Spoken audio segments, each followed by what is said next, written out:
Physical quantities वो quantities जिनको आप मेजर कर पाते हो, दोज आर फिजिकल क्वांटिटीज, जैसे mass, weight, time, temperature, distance, volume. ml² t-1 क्या ये एनर्जी के डायमेंशन के बराबर है? नहीं। क्या ये मोमेंटम के बराबर है? मोमेंटम होता है मास mlt-1। कैपिटल जी को फंडामेंटल क्वांटिटीज की तरह ट्रीट करें तो इनमें से कौन सा डायमेंशन लेंथ के डायमेंशन के बराबर होगा? तो बच्चों परसेंटेज एरर इन x बराबर होगा 2 times percentage error in a plus 1/2 percentage error in b plus 1/3 percentage error in c। Hello everyone, कैसे हो बच्चों आप सब? आई होप मस्त हो, स्वस्थ हो और अपनी अपनी पढ़ाई में व्यस्त हो। बच्चों मेरा नाम है राहुल पांडे और आज हम लोग एक और बहुत ही जबरदस्त, बहुत ही इंपॉर्टेंट टॉपिक के साथ मिलने वाले हैं जिसका नाम है यूनिट एंड डायमेंशन। तो एक कह लो कि जितने भी चैप्टर्स आप पढ़ने वाले हो इस पूरी सीरीज के अंदर, उनमें से एक ये ऐसा चैप्टर है जो बहुत ही आसान है, बहुत मजे मजे से सीखेंगे और सबसे इंपॉर्टेंट चीज है बच्चों, क्वेश्चंस आते हैं। ठीक है, तो बहुत सारा सीखने को मिलेगा बच्चों, एज यूजुअल बहुत सारा आप इंप्रूवमेंट पाओगे, खूब सारे क्वेश्चंस की प्रैक्टिस करेंगे, काफी कुछ सीखेंगे। तो let's get started without any delay. क्या क्या करने वाले हैं बच्चों? तो बेसिक यूनिट्स की बातें करेंगे, है ना, डायमेंशंस की बातें करेंगे, डायमेंशंस कैसे निकालते हैं, फिर डायमेंशनल एनालिसिस करेंगे, मतलब डायमेंशन से कैसे आप कोई रिलेशन स्टैब्लिश कर सकते हो, फॉर्मूला निकाल सकते हो, डायमेंशनल एनालिसिस के क्या क्या एप्लीकेशंस हैं वो देखेंगे। उसके बाद बच्चों टुवर्ड्स एंड बात करेंगे हम लोग एरर्स की, कितने टाइप के एरर्स होते हैं, एरर्स कैलकुलेट कैसे कर सकते हैं, परसेंटेज एरर कैसे कैलकुलेट करते हैं। तो ये पूरा डिस्कशन पैकेज मिलने वाला है बच्चों। तो शुरू करते हैं। सबसे पहले बच्चों बात करेंगे यूनिट्स। तो तुम सबको पता होगा बच्चों कि यूनिट एक्चुअली दो टाइप के यूनिट्स होते हैं, राइट? ये बच्चों क्वांटिटी से डिसाइड करते हैं हम लोग। तो हम लोग अगर बात करें बच्चों फिजिकल क्वांटिटी की, किसकी बात करें बच्चों? फिजिकल क्वांटिटीज, फिजिकल क्वांटिटीज, है ना। तो फिजिकल क्वांटिटीज की अगर हम लोग बात करें एवरीवन, तो फिजिकल क्वांटिटीज दो टाइप की होती हैं। कौन कौन सी, कौन कौन से टाइप के फिजिकल क्वांटिटीज होते हैं बच्चों? एक तो फंडामेंटल, है ना, और एक डेराइव्ड। ठीक है, फिजिकल क्वांटिटीज वो क्वांटिटीज जिनको आप मेजर कर पाते हो, दोज आर फिजिकल क्वांटिटीज, जैसे mass, weight, time, temperature, distance, volume. ठीक है, जो चीजें आप मेजर नहीं कर सकते उनको फिजिकल क्वांटिटीज नहीं बोलेंगे। फॉर एग्जाम्पल, आप क्या नहीं मेजर कर सकते? इमोशंस नहीं मेजर कर सकते, है ना। कोई कितना कूल है मेजर नहीं कर सकते, राइट? तो ये सारी चीजें मेजर नहीं कर सकते। फिजिकल क्वांटिटीज बच्चों जैसे मैंने बताया कि दो टाइप की, दो कैटेगरी में, एक तो आपके पास हो जाएंगी फंडामेंटल। जल्दी से सोच लो बच्चों मन में, फंडामेंटल फिजिकल क्वांटिटीज कितने टाइप की होती हैं, सोच लो। और बच्चों सेकंड कैटेगरी हो जाएगी डेराइव्ड। तो पहली है तुम्हारी कौन सी? फंडामेंटल। और दूसरी कौन सी बच्चों? डेराइव्ड। अगर मैं फंडामेंटल की बात करूं तो फंडामेंटल फिजिकल क्वांटिटीज 7 होती हैं, है ना। कौन कौन सी होती हैं सर? बता देते हैं बच्चों तुम्हें, है ना, तुम सबको तो ऑलरेडी पता होगा। मास, ठीक है, length, time, temperature, current, amount of substance. हो गए क्या बच्चों 7? गिनो जरा, कोई भूल गए क्या हम लोग? Mass, length, time, temperature, current, amount of substance. एक एक नहीं लिखा है बच्चों, मैं जल्दी से बताओ कौन सी वाली नहीं लिखी है?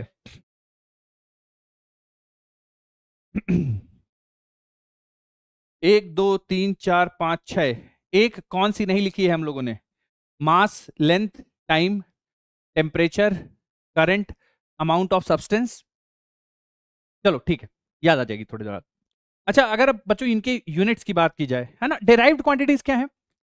फंडामेंटल क्वांटिटीज के अलावा जितनी भी क्वांटिटीज हैं वो डेराइव्ड कहलाएंगी। ठीक है, फंडामेंटल क्वांटिटीज के अलावा जितनी भी क्वांटिटीज हैं वो डेराइव कहलाएंगी। जैसे कि स्पीड। स्पीड क्या होती है बच्चों? Distance upon time. ठीक है, डिस्टेंस अपॉन टाइम। तो ये बच्चों देखो, डिस्टेंस एक फंडामेंटल क्वांटिटी है, कौन सी? लेंथ। टाइम दूसरी फंडामेंटल क्वांटिटी है। ठीक है, तो इन दोनों से मिलके बन रही है, तो इसको इसलिए हम लोग क्या नाम देंगे? Derived quantity. स्पीड, कोई भी और बच्चों ले, जैसे वॉल्यूम ले लो, volume LBH। Length width height, ये क्या है बच्चों तुम्हारा, ये सारी क्या है, लेंथ विड्थ हाइट, ये सारी क्या है बच्चों तुम्हारी लेंथ है, ठीक है। तो ये सारी क्वांटिटीज जो मनी, जैसे स्पीड हो गया, वॉल्यूम हो गया, एरिया हो गया, डेंसिटी हो गई, है ना, ये सारी की सारी फिजिकल क्वांटिटीज इन 7 फंडामेंटल क्वांटिटीज से मिलकर बनती हैं, इसलिए इनको डेराइव्ड क्वांटिटीज कहा जाता है, ठीक है। उसके बाद अगर मैं बात करूं बच्चों इनके यूनिट्स की, ठीक है, इनकी यूनिट्स की बात की जाए तो मास की यूनिट होती है बच्चों, एसआई यूनिट लिख रहा हूं मैं, है ना। यूनिट सिस्टम भी 3 टाइप के होते हैं, अभी मैं आपके साथ डिस्कशन कर लूंगा। मैं एसआई यूनिट की बात कर रहा हूं, तो मास की यूनिट किलोग्राम, लेंथ की यूनिट मीटर, टाइम की यूनिट सेकंड, टेम्परेचर की यूनिट केल्विन, एसआई यूनिट, ठीक है। करंट की SI unit ampere, amount of substance की एसआई यूनिट मोल। हाँ याद आ गई बच्चों, ल्यूमिनस इंटेंसिटी, थोड़ा एप्लीकेशन कम रहता है तो इसलिए दिमाग से उतर गया, ल्यूमिनस इंटेंसिटी कैंडलम, ठीक है। तो ये 7th वाली हो गई ल्यूमिनस इंटेंसिटी, ठीक है। और इसकी एसआई यूनिट क्या हो जाएगी बच्चों, कैंडला, ठीक है। इसकी एसआई यूनिट हो जाएगी, ठीक है। डिराइव्ड की बात की जाए तो डिराइव्ड में स्पीड आएगा, वॉल्यूम आएगा, आपका एरिया आएगा, डेंसिटी आएगा, ये सारी की सारी डिराइव्ड। और डिराइव्ड क्वांटिटीज की यूनिट लिखना बहुत आसान है, जैसे डिस्टेंस की यूनिट लिख दो मीटर, टाइम की यूनिट लिख दो सेकंड, मीटर पर सेकंड स्पीड की होगी। वॉल्यूम का कैसे लिखोगे, metre metre metre metre cube. Area का क्या लिखोगे, मीटर स्क्वायर। तो इस तरह से बच्चों फंडामेंटल यूनिट और डेराइव्ड, फंडामेंटल क्वांटिटीज और डेराइव्ड क्वांटिटीज। उसके बाद बच्चों जैसे मैं बात कर रहा था यूनिट सिस्टम, तो 3 टाइप के यूनिट सिस्टम होते हैं, ठीक है। एक एक करके तीनों टाइप के यूनिट सिस्टम को मैं थोड़ा सा एक्सप्लेन करता हूं, फिर आगे बढ़ेंगे। जैसे पहला है एमकेएस, मीटर किलोग्राम सेकंड। दूसरा बच्चों सिस्टम सीजीएस, यानी उसमें लेंथ को सेंटीमीटर्स में मेजर करेंगे, मास को ग्राम में मेजर करेंगे और टाइम को सेकंड में। और third one is FPS, foot pound and second. अब उसके बाद बच्चों सारे यूनिट सिस्टम ऐसा नहीं हो सकते ना कि वर्ल्ड के डिफरेंट हिस्से जो है वो डिफरेंट यूनिट सिस्टम को फॉलो करें, तो सारे लोग साथ में बैठे और एक एसआई सिस्टम ऑफ यूनिट्स बनाया गया, जिनके लिए मैंने आपको बता दिया है, ठीक है, जिनके फंडामेंटल यूनिट्स आपके सामने है बच्चों, ठीक है। ये सारे एसआई यूनिट है, क्लियर है, कोई दिक्कत नहीं है। इसके अलावा बच्चों, इसके अलावा कॉम्प्लीमेंट्री यूनिट्स भी होते हैं। कॉम्प्लीमेंट्री यूनिट्स किसके किसके, एक तो प्लेन एंगल का कॉम्प्लीमेंट्री यूनिट होता है, प्लेन एंगल का कॉम्प्लीमेंट्री यूनिट होता है, ठीक है ना। किसका कॉम्प्लीमेंट्री यूनिट होता है बच्चों, प्लेन एंगल, प्लेन एंगल इसका कॉम्प्लीमेंट्री यूनिट होता है। एक कॉम्प्लीमेंट्री यूनिट होता है बच्चों सॉलिड एंगल, प्लेन एंगल और सॉलिड एंगल। प्लेन एंगल बच्चों होता है तुम्हारा theta equals to arc upon length, sorry arc upon radius, arc length upon radius. तो जो दिख रहा होगा तुम्हें कि इसके डायमेंशंस कुछ भी नहीं होते, यूनिट इसकी क्या हो जाएगी, इसकी यूनिट होती है रेडियन, लिखते बच्चों हम लोग जनरली रैड, सही है। उसके बाद बच्चों बात करा जाए सॉलिड एंगल की, तो है ना, प्लेन एंगल की बात, अगर तो प्लेन एंगल तो ये हो गया अपना। सॉलिड एंगल की बात करूं बच्चों, तो सॉलिड एंगल हम लोग रिप्रेजेंट करते हैं किससे, ओमेगा से, है ना। और ये क्या होता है, surface area divide by radius square, ठीक है। इसकी यूनिट क्या होती है, स्टेरेडियन, स्टेरेडियन,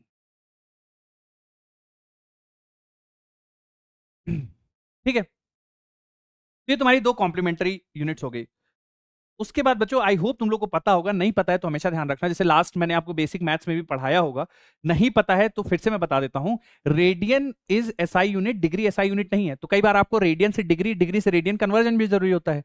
तो अगर आपके पास डिग्री में गिवन है और आप रेडियन में कन्वर्ट करना चाहते हो, थीटा तुम्हारे पास डिग्री में है, रेडियन में कन्वर्ट करना चाहते हो, तो पाई बाई 180 से मल्टीप्लाई कर दो। किससे मल्टीप्लाई कर दो बच्चों, पाई बाई 180 से मल्टीप्लाई कर दो और वो तुम्हारा रेडियन में कन्वर्ट हो जाएगा। जैसे कि एग्जांपल के लिए मान लो मुझे 30 डिग्री को कन्वर्ट करना है, तो मैं 30 को मल्टीप्लाई कर दूंगा पाई बाई 180 से, तो पाई बाई 6 रेडियन हो जाएगा। 45 डिग्री को आप कन्वर्ट करना चाहते हो, तो 45 डिग्री को मल्टीप्लाई कर दो पाई बाई 180 से, तो रेडियन में कन्वर्ट हो जाएगा। ये बहुत ज्यादा इंपॉर्टेंट चीज है, क्योंकि रोटेशन के टाइम में बच्चों कई बार आपको राउंड्स पर मिनट में क्वांटिटी गिवन होगी, आपको रेडियन पर सेकंड में कन्वर्ट करना पड़ेगा, ठीक है। तो ये कन्वर्जन आप सभी को आना चाहिए। चलो तो ये बच्चों हम लोगों ने कुछ फंडामेंटल यूनिट्स देखे, उनकी बारे में डिस्कशन किया। अच्छा, एक चीज और आपसे मैं पूछता हूँ बच्चों, बहुत बेसिक सा सवाल है, आप सारे ही आंसर कर दोगे, मुझे पूर्ण विश्वास है इस बारे में, ठीक है।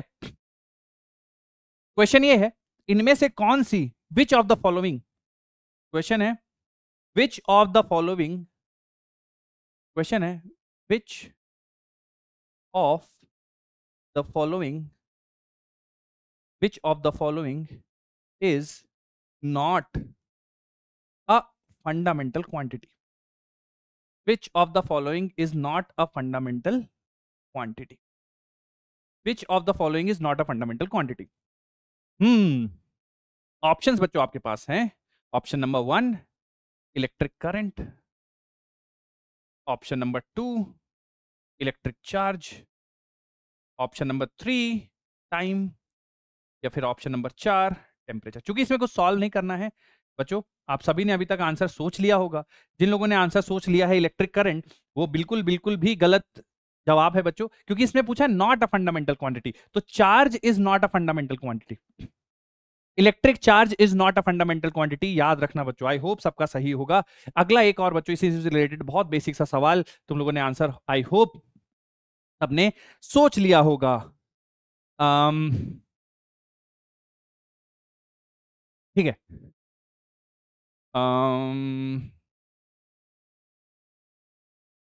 चलो अगला क्वेश्चन, थोड़ा सा डायमेंशन बताने के बाद, है ना, जो फंडामेंटल क्वांटिटीज पढ़ी है, कौन कौन सी फंडामेंटल क्वांटिटीज पढ़ी बच्चों, ठीक है। पहली फंडामेंटल क्वांटिटी जो पढ़ी वो थी मास। मास का ऐसा यूनिट केजी, केजी का डायमेंशनल फॉर्मूला बच्चों एम, ठीक है। लेंथ फिर पढ़ा, लेंथ की ऐसा unit metre, dimensional formula L. Time, time की ऐसा unit second, T. Temperature, temperature का ऐसा यूनिट केल्विन। और बच्चों इसको हम लोग के से भी रिप्रेजेंट कर सकते हैं, थीटा से भी रिप्रेजेंट कर सकते हैं, ठीक है। थीटा या के दोनों चलेगा। उसके बाद बच्चों करंट, करंट की ऐसा यूनिट एम्पियर, एम्पियर को ए से लिखते हैं, या आई भी कई किताबों में लिखा रहता है, तो कंफ्यूज नहीं होना। मास, लेंथ, टाइम, टेम्परेचर, करंट। उसके बाद बच्चों ल्यूमिनस इंटेंसिटी या amount of substance, amount of substance बच्चों, अमाउंट ऑफ सब्सटेंस, इसका ऐसा यूनिट होता है मोल, है ना, MOL। उसके बाद बच्चों आता है तुम्हारा ल्यूमिनस इंटेंसिटी, है ना, कैंडेला, SI यूनिट, और CD, ठीक है। तो ये बच्चों तुम्हारे डायमेंशनल फॉर्मूला है और इनके अच्छा, इसमें से अगर मैं बात करूं बच्चों, तो सबसे इंपॉर्टेंट जो सबसे ज्यादा बार तुम्हें देखेंगे और सबसे ज्यादा तुमको जिनको याद रखना है वो ये हैं, है ना। और इनमें भी सबसे ज्यादा जो इंपॉर्टेंट है, इनमें भी जो सबसे ज्यादा इंपॉर्टेंट है, उसको भी मैं थोड़ा सा बताता हूँ, रुको इसको। हाँ, इसमें भी सबसे ज्यादा जो इंपॉर्टेंट है, जो बार बार आपको दिखेंगे, वो ये हैं, बहुत बार दिखेंगे, और है ना, ऊपर के 3 तो बहुत बार दिखेंगे, ठीक है। 5 के बाहर ये दोनों बच्चों बहुत आपको मतलब ऑलमोस्ट दिखेंगे ही नहीं, ठीक है। तो ये 5 अगर आपको SI यूनिट और इनके डायमेंशंस पता है, तो आपको कोई तकलीफ नहीं होगी, बहुत इजीली आप चीजों को समझ पाओगे, सॉल्व कर पाओगे, ठीक है। क्लियर है, चलो। बहुत बेसिक सा क्वेश्चन, एक बार फिर से बच्चों, बहुत बेसिक सा, तुम सारे ही आंसर कर दोगे। This is dimensional formula for time is, T is dimensional formula for, T is dimensional formula for option A temperature, option B time, option C, option D बताओ बच्चों जल्दी से, करंट और चार्ज, बोल दो बच्चों जल्दी से। करेक्ट है ना। T is dimensional formula for time, बिल्कुल गलत जवाब। टेम्परेचर, सॉरी, टाइम बिल्कुल सही जवाब, टेम्परेचर गड़बड़, ध्यान रखना, ठीक है। टेम्परेचर को लिए केल्विन या थीटा यूज करते हैं, दिस इज फॉर टाइम, है ना। बहुत बढ़िया, पढ़ते हैं बच्चों आगे और कुछ आपको डिस्कशन करते हैं, कुछ डायमेंशंस आपको निकालना सिखाता हूं। ऑलरेडी आपको मेरे हिसाब से आपको जानकारी है कैसे निकालते, फिर भी एक बहुत बेसिक सा जो आपको बहुत ज्यादा मदद करने वाला, उसके डायमेंशन निकालना मैं आपको सिखाता हूं। है ना। एक दो डायमेंशंस मैं निकालना सिखाऊंगा और फिर बाकी आपको क्वेश्चंस करने होंगे बच्चों, है ना। कुछ क्वेश्चंस मैं आप लोग को सॉल्व कराऊंगा, है ना। एक या दो मैं करूंगा और फिर आपको करने हैं। जैसे बच्चों सबसे इंपॉर्टेंट डायमेंशन आपको देखने होंगे फोर्स के, या फोर्स से भी बेसिक जाते हैं एक्सेलरेशन। ठीक है, तो एक्सेलरेशन क्या होता है बच्चों? Change in velocity divided by time. Change in velocity का ऐसा यूनिट क्या होता है बच्चों? मीटर पर सेकंड, और टाइम ऑलरेडी तो मीटर पर सेकंड स्क्वायर। ये क्या है ऐसा यूनिट किसका? एक्सेलरेशन का। अब मुझे अगर डायमेंशन निकालना है तो मैं क्या बोलूंगा बच्चों? मीटर का डायमेंशन हो गया एल, टाइम का डायमेंशन हो गया टी स्क्वायर, फाइनल आंसर आ गया एल टी माइनस टू। उसके बाद बच्चों बात करें हम लोग फोर्स, तो फोर्स बराबर होता है मास इंटू एक्सेलरेशन। ठीक है, तो mass M, acceleration L T minus two, तो जो फोर्स हो जाएगा बच्चों M L T minus two. Clear है? अब एक और बच्चों फाइनल वर्क, वर्क बराबर क्या होता है? Force into displacement. फोर्स के डायमेंशन बच्चों M L T minus two, displacement L, multiply कर दो M L square T minus two. ये वर्क के हैं। ठीक है, अब यहीं से बच्चों अगर मैं, यहीं से बच्चों अगर मैं पावर के डायमेंशंस निकाल दूं, है ना, जैसे ये तो हो गए तुम्हारा वर्क का। अब मैं आपसे पूछ दूं बच्चों कि यार ना, ठीक है ये बेसिक बेसिक मैंने आप लोगों को थोड़ा बहुत सिखा दिया। अब बच्चों पावर के डायमेंशंस तुम लोग मुझे बता दो, पावर के डायमेंशंस क्या होंगे? जल्दी से सारे नोटबुक में लिख लो, फटाफट लिख लो नोटबुक में जल्दी से, और बताओ इसका आंसर। पावर के dimensions, dimensions of power, power power power. ठीक है, तो बच्चों पावर क्या होता है? देखो पावर होता है work upon time, rate of work done, है ना, W अपॉन टी। देखो वर्क कितना है? M L square T minus two, है ना, तो इसको डिवाइड कर दो टाइम से, क्या बन जाएगा? देखो M L square T minus three, ये पावर के डायमेंशन हो जाएंगे, M L square T minus three.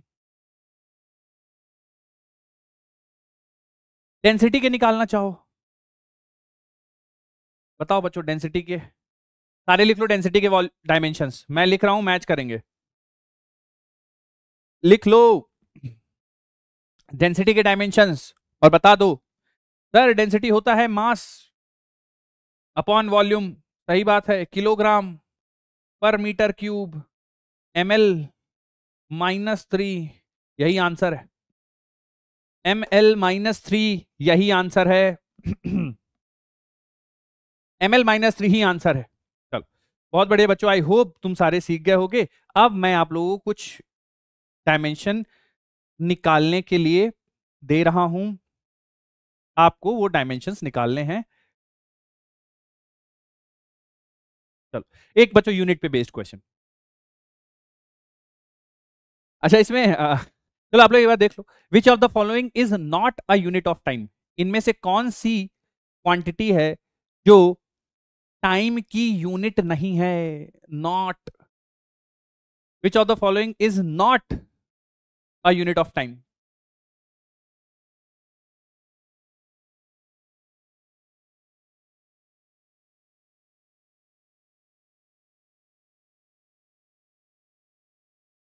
बहुत बढ़िया। तो देखो बच्चों आप सबने सोच लिया, देखो सेकंड तो यूनिट ऑफ टाइम होता है, इसका मतलब ये हमारा आंसर नहीं होगा। ईयर तो होता है, ये नहीं आंसर होगा। लाइट ईयर बच्चों एक्चुअली डिस्टेंस की यूनिट है,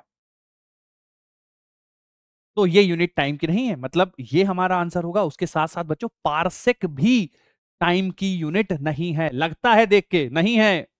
तो इसके जो बच्चों ऑप्शन होंगे वो 2,4 होंगे, इसके जो आंसर्स होंगे वो 2,4 होंगे। ठीक है, चलो और बच्चों डिस्कशन करते हैं। डायमेंशंस निकालना बच्चों। देखो पढ़ो ये क्वेश्चन, पढ़ लो ये क्वेश्चन बच्चों।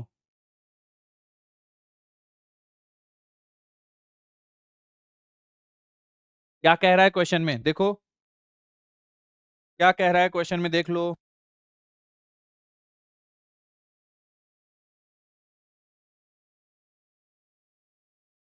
The damping force on an oscillator is directly proportional to the velocity. The constant of proportionality are, constant of proportionality के डायमेंशंस आपसे पूछ लिए गए, यूनिट पूछ लिए गए, ठीक है। तो देखो बच्चों, अब इस क्वेश्चन में भी बच्चों नीट 2012 में ये प्रश्न आया था और आई होप आप सबने इसका आंसर ढूंढ लिया होगा। बोला गया damping force, force F is directly proportional to velocity, ठीक है, force is directly proportional to velocity. Question में पूछा गया है the units of constants of proportionality are, तो बच्चों प्रोपोर्शनलिटी साइन हटाते हैं तो एक कांस्टेंट लगाते हैं, ठीक है। अब बी की वैल्यू निकालोगे तो फोर्स अपॉन वेलोसिटी है, ठीक है। फोर्स की यूनिट होती है किलोग्राम मीटर पर सेकंड स्क्वायर, वेलोसिटी की यूनिट होती है बच्चों मीटर पर सेकंड, एक सेकंड से एक सेकंड, मीटर से मीटर, आंसर है किलोग्राम सेकंड इनवर्स, ठीक है। देख लो जरा कौन सा है, किलोग्राम सेकंड इनवर्स, यही आंसर हो जाएगा, ठीक है। बहुत बेसिक सा क्वेश्चन, यूनिट पे बेस्ड, आई होप बच्चों आप लोगों को समझ में आया होगा। चलो, dimensions of Planck's constant are equal to that of, Planck's constant के डायमेंशन किसके इक्वल हैं? Dimensions of Planck constants are equal to that of, Planck constant के डायमेंशन किसके बराबर होते हैं?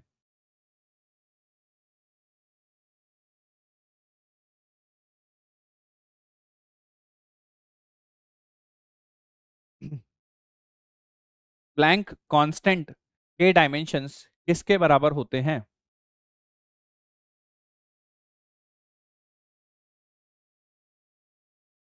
प्लैंक कांस्टेंट के डायमेंशंस किसके बराबर होते हैं?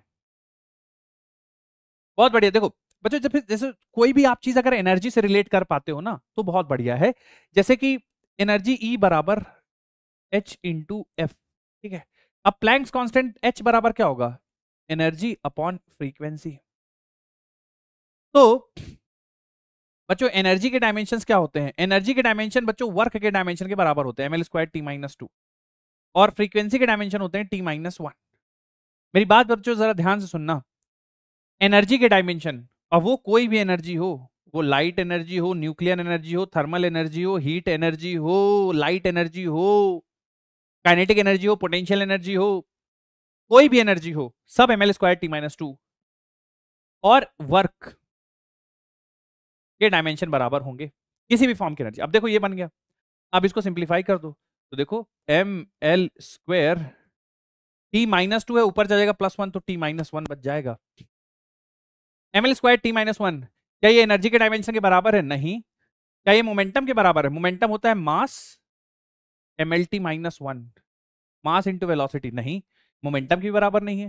क्या एंगुलर मोमेंटम के बराबर होगा? बिल्कुल एंगुलर मोमेंटम के बराबर, एंगुलर मोमेंटम के डायमेंशन होते हैं ml² t-1। सर कैसे निकाला, कैसे निकाला? L बराबर mvr। क्या बच्चों ml² t-1 से मैच कर रहा है? जी हाँ, यही उत्तर है, इस प्रश्न का यही उत्तर है, एंगुलर मोमेंटम। लास्ट वाला चेक कर लो, क्या पावर के बराबर होगा? नहीं, पावर होता है ml² t-3, तो ये भी नहीं होगा, थर्ड ऑप्शन होगा। और क्वेश्चन करते हैं बच्चों, डायमेंशन कैलकुलेशन के बहुत सारे क्वेश्चंस हैं। ये देखो बच्चों, मेंस में पूछा गया था, एक्चुअली ये बहुत बार क्वेश्चन आया है, एक बार एडवांस जेईई एडवांस में भी ये क्वेश्चन आ चुका है, ठीक है। इनडायरेक्टली पूछा था बट पूछा था, तो ये बढ़िया प्रश्न है, आप इसको अटेम्प्ट करिए। मैं आपको थोड़ा सा इसके बारे में बताऊंगा।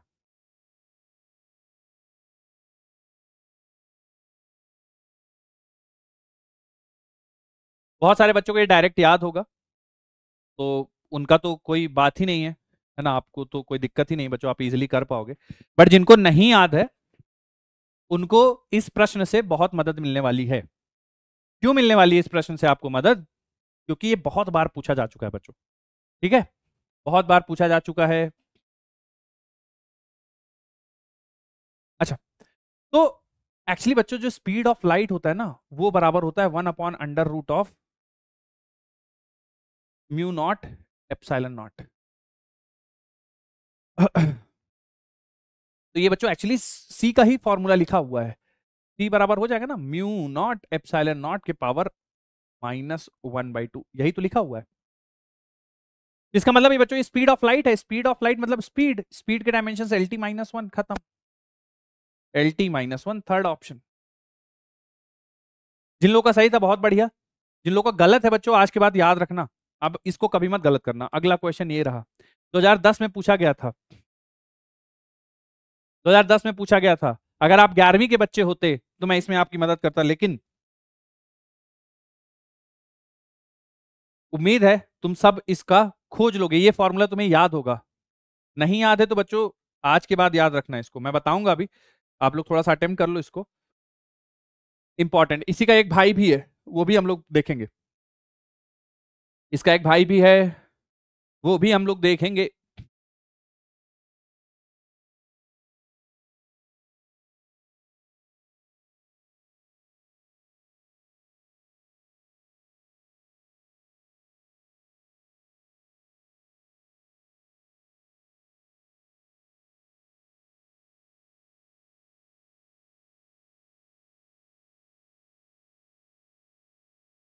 चलो, तो बच्चों उम्मीद है कि तुम लोगों ने इस क्वेश्चन को देखा होगा, समझा होगा और सॉल्व करने का भरसक प्रयास भी किया होगा, और कुछ बच्चे इसको सॉल्व भी कर चुके होंगे। अब जरा ध्यान से देखो, एक्चुअली ये जो half E square epsilon naught लिखा हुआ है, half E square epsilon naught बराबर 1/2 B square by mu naught, ये बच्चों दोनों ही एनर्जी पर यूनिट वॉल्यूम है, एनर्जी डेंसिटी के फॉर्मूले हैं ये, एनर्जी पर यूनिट वॉल्यूम, ठीक है।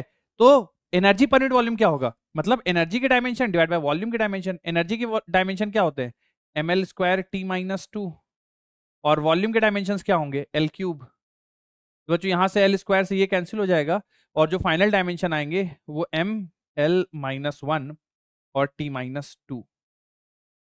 देखो जरा M L minus one T minus two है क्या, बिल्कुल है, सेकंड ऑप्शन यही आंसर है, यही आंसर है बच्चों।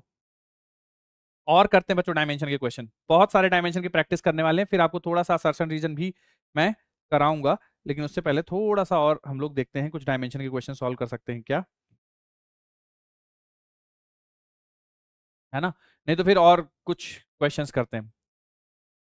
हाँ, dimensional formula for self inductance. अब बच्चों कभी भी ऐसा आए ना, सेल्फ इंडक्टेंस का आए या कैपेसिटेंस का आए, है ना, तो आप हमेशा एनर्जी का फॉर्मूला ढूंढा करो। ये भी बच्चों पूछा गया था नीट 1989 में, ठीक है। तो आपसे सेल्फ इंडक्टेंस का फॉर्मूला पूछ लिया गया, dimensional formula for self inductance. जैसा मैंने कहा कि सेल्फ इंडक्टेंस या कोई भी है तो बच्चों उसको एनर्जी से रिलेट करके फॉर्मूला ढूंढो।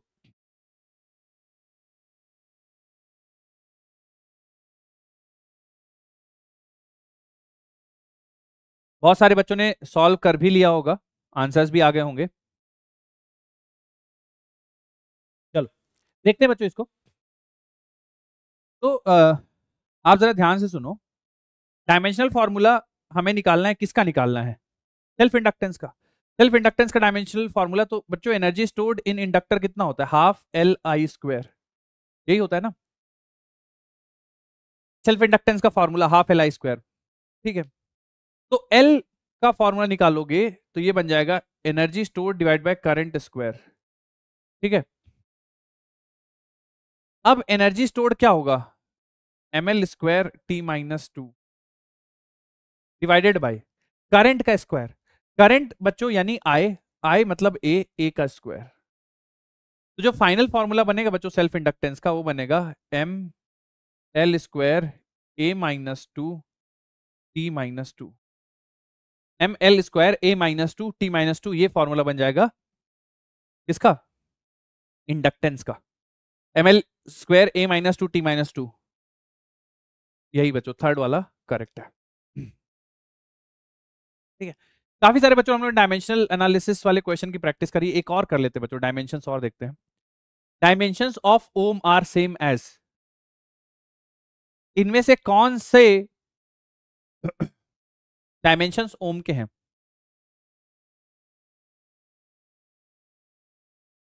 where h is Planck's constant and E is charge। देखो जो इसको थोड़ा सा मैं फिर से एक बार एनर्जी से रिलेट करने की कोशिश करेंगे। तो एनर्जी क्या होता है बच्चों,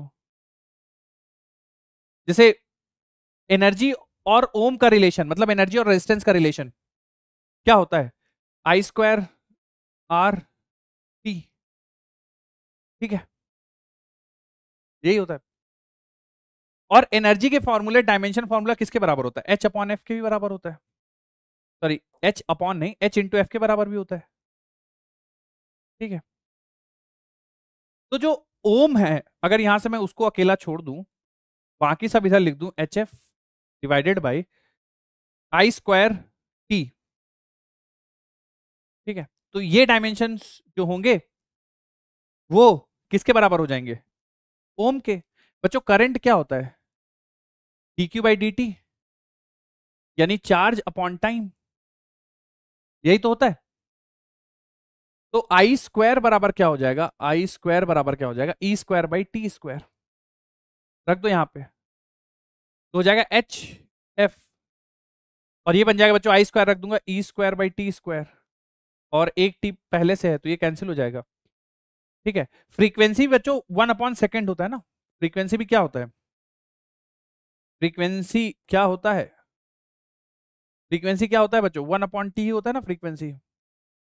तो 1/t रख देते हैं यहाँ पे, तो ये t से t कैंसिल हो जाएगा। तो ओम बराबर क्या हो गया बच्चों? h by E square. ये हमारे प्रश्न का उत्तर हो जाएगा। ठीक है, h बाई ई स्क्वायर कौन सा है? सेकंड नंबर, यही आंसर है। चलो, बहुत सारे क्वेश्चंस कर लिए बच्चों ने डायमेंशन। एक और देखो, 2005 डायमेंशन का एक और क्वेश्चन।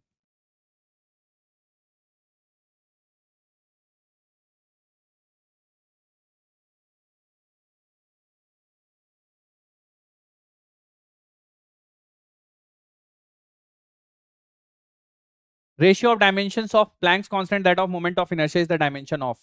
प्लैंक्स कांस्टेंट और मोमेंट ऑफ इनर्शिया के डायमेंशन का रेशियो किसके डायमेंशंस के बराबर होंगे? 2005 में पूछा गया था बच्चों नीट में।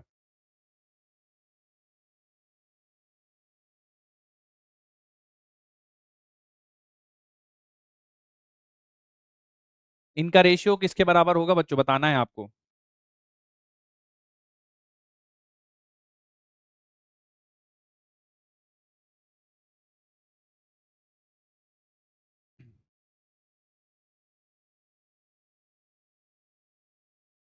चलो मैं बता दूं बच्चों, ratio of dimensions of Planck constant that of moment of inertia, तो h upon M R square,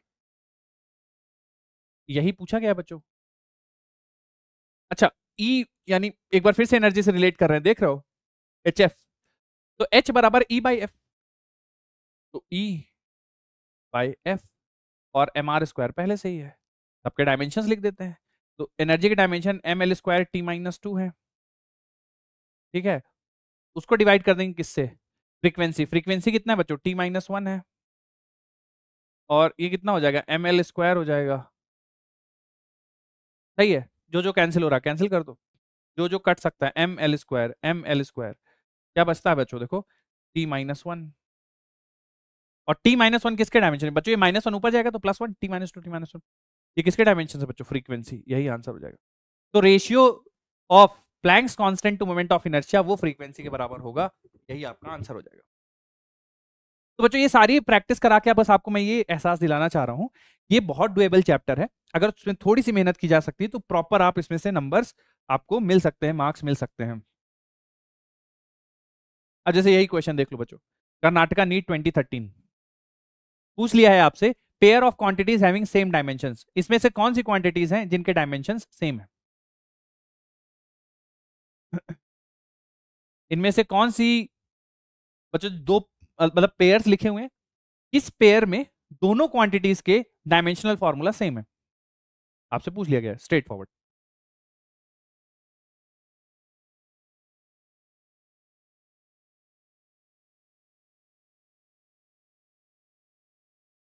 बहुत बढ़िया, आई होप बच्चों आप सबने इसको एक बार अटेम्प्ट करा होगा, नहीं अटेम्प्ट किया है तो आप एक बार इसको अटेम्प्ट कर लो बच्चों, और मैं एक्सप्लेन कर रहा हूं, आप समझने की कोशिश करो।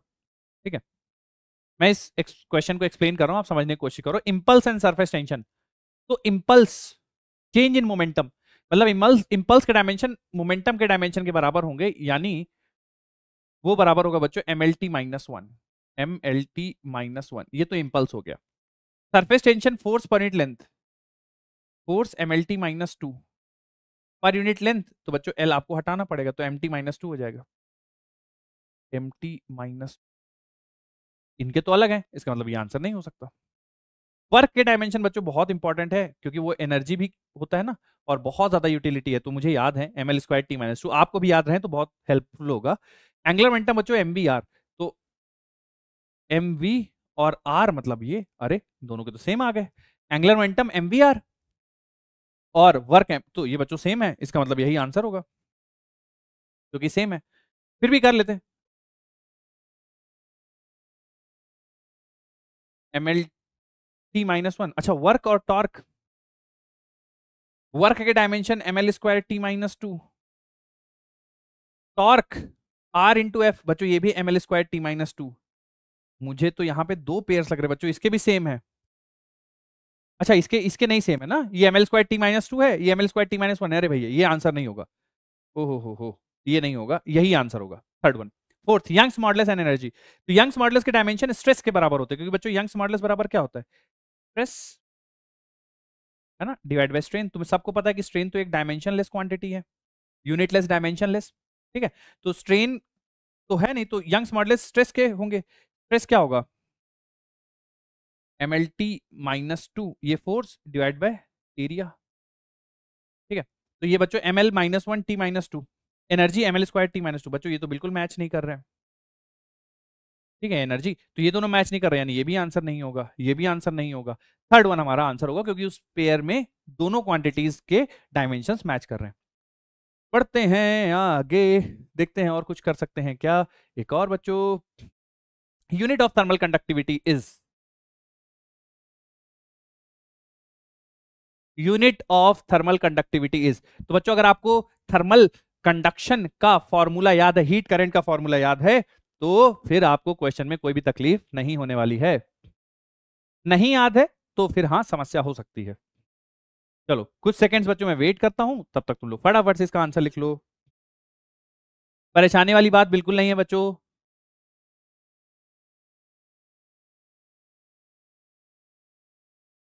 फटाफट लिख लो इसका answer.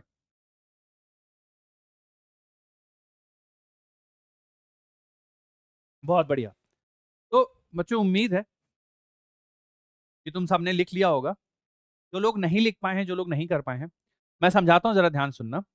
Unit of thermal conductivity is, तो बच्चों D Q by D T, rate of heat transfer या thermal current is K A by L times delta T, ठीक है। अब D Q by D T, rate of heat transfer, joule पर second, इसको हम लोग बोलते हैं बच्चों वॉट, ए मतलब मीटर स्क्वायर एरिया, और लेंथ बच्चों मतलब मीटर, और डेल्टा टी मतलब केल्विन, तो मीटर से मीटर चला जाएगा, ये थर्मल कंडक्टिविटी है या ये केल्विन है, कंफ्यूज मत हो जाना, तो हमें इसकी वैल्यू निकालनी है, तो के बराबर हो जाएगा watt metre inverse kelvin inverse, कौन सा ऑप्शन मैच कर रहा है देख लो, watt metre inverse kelvin inverse, अच्छा इन्होंने जूल के terms, watt metre inverse kelvin inverse, ये देखो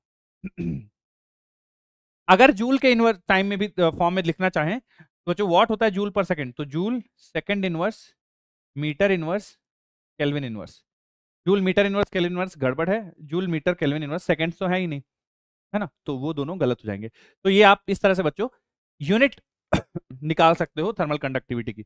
और देखते हैं कुछ क्वेश्चंस, हाँ कुछ देखो बच्चों, थोड़ा सा एक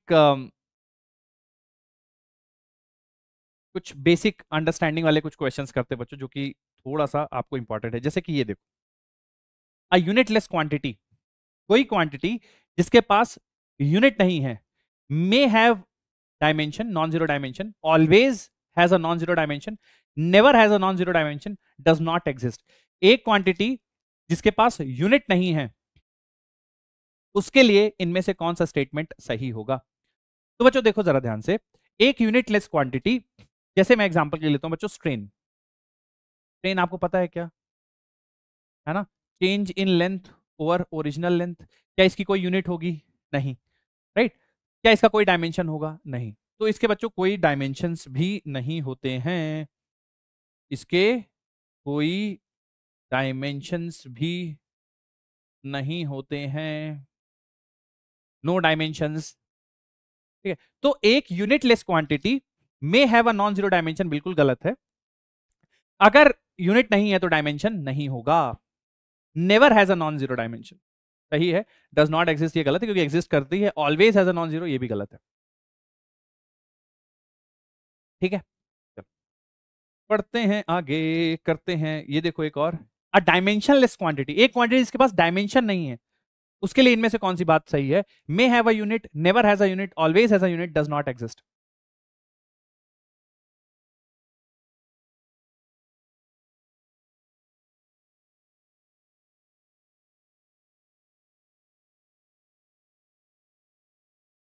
डायमेंशनलेस क्वांटिटी, एक क्वांटिटी जिसके पास डायमेंशन नहीं है, may have a unit, never has a unit, always has a unit, doesn't exist. मैं एग्जांपल लेता हूं बच्चों, जैसे एंगल, प्लेन एंगल, मैंने आपको अभी शुरुआत में ही पढ़ाया।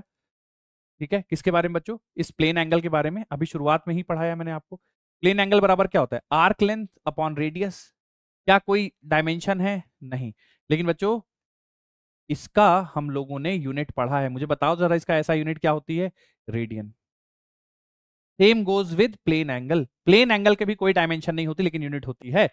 तो डायमेंशनलेस क्वांटिटी में हैव अ यूनिट, बिल्कुल। नेवर हैज अ यूनिट गलत है, ऑलवेज हैज अ यूनिट गलत है, doesn't exist. Always has a unit गलत होगा, जैसे स्ट्रेन, डायमेंशनलेस यूनिटलेस। ठीक है, मे हैव अ यूनिट बिल्कुल बात सही है, डज नॉट एग्जिस्ट ये भी गलत है। और बढ़ते हैं बच्चों।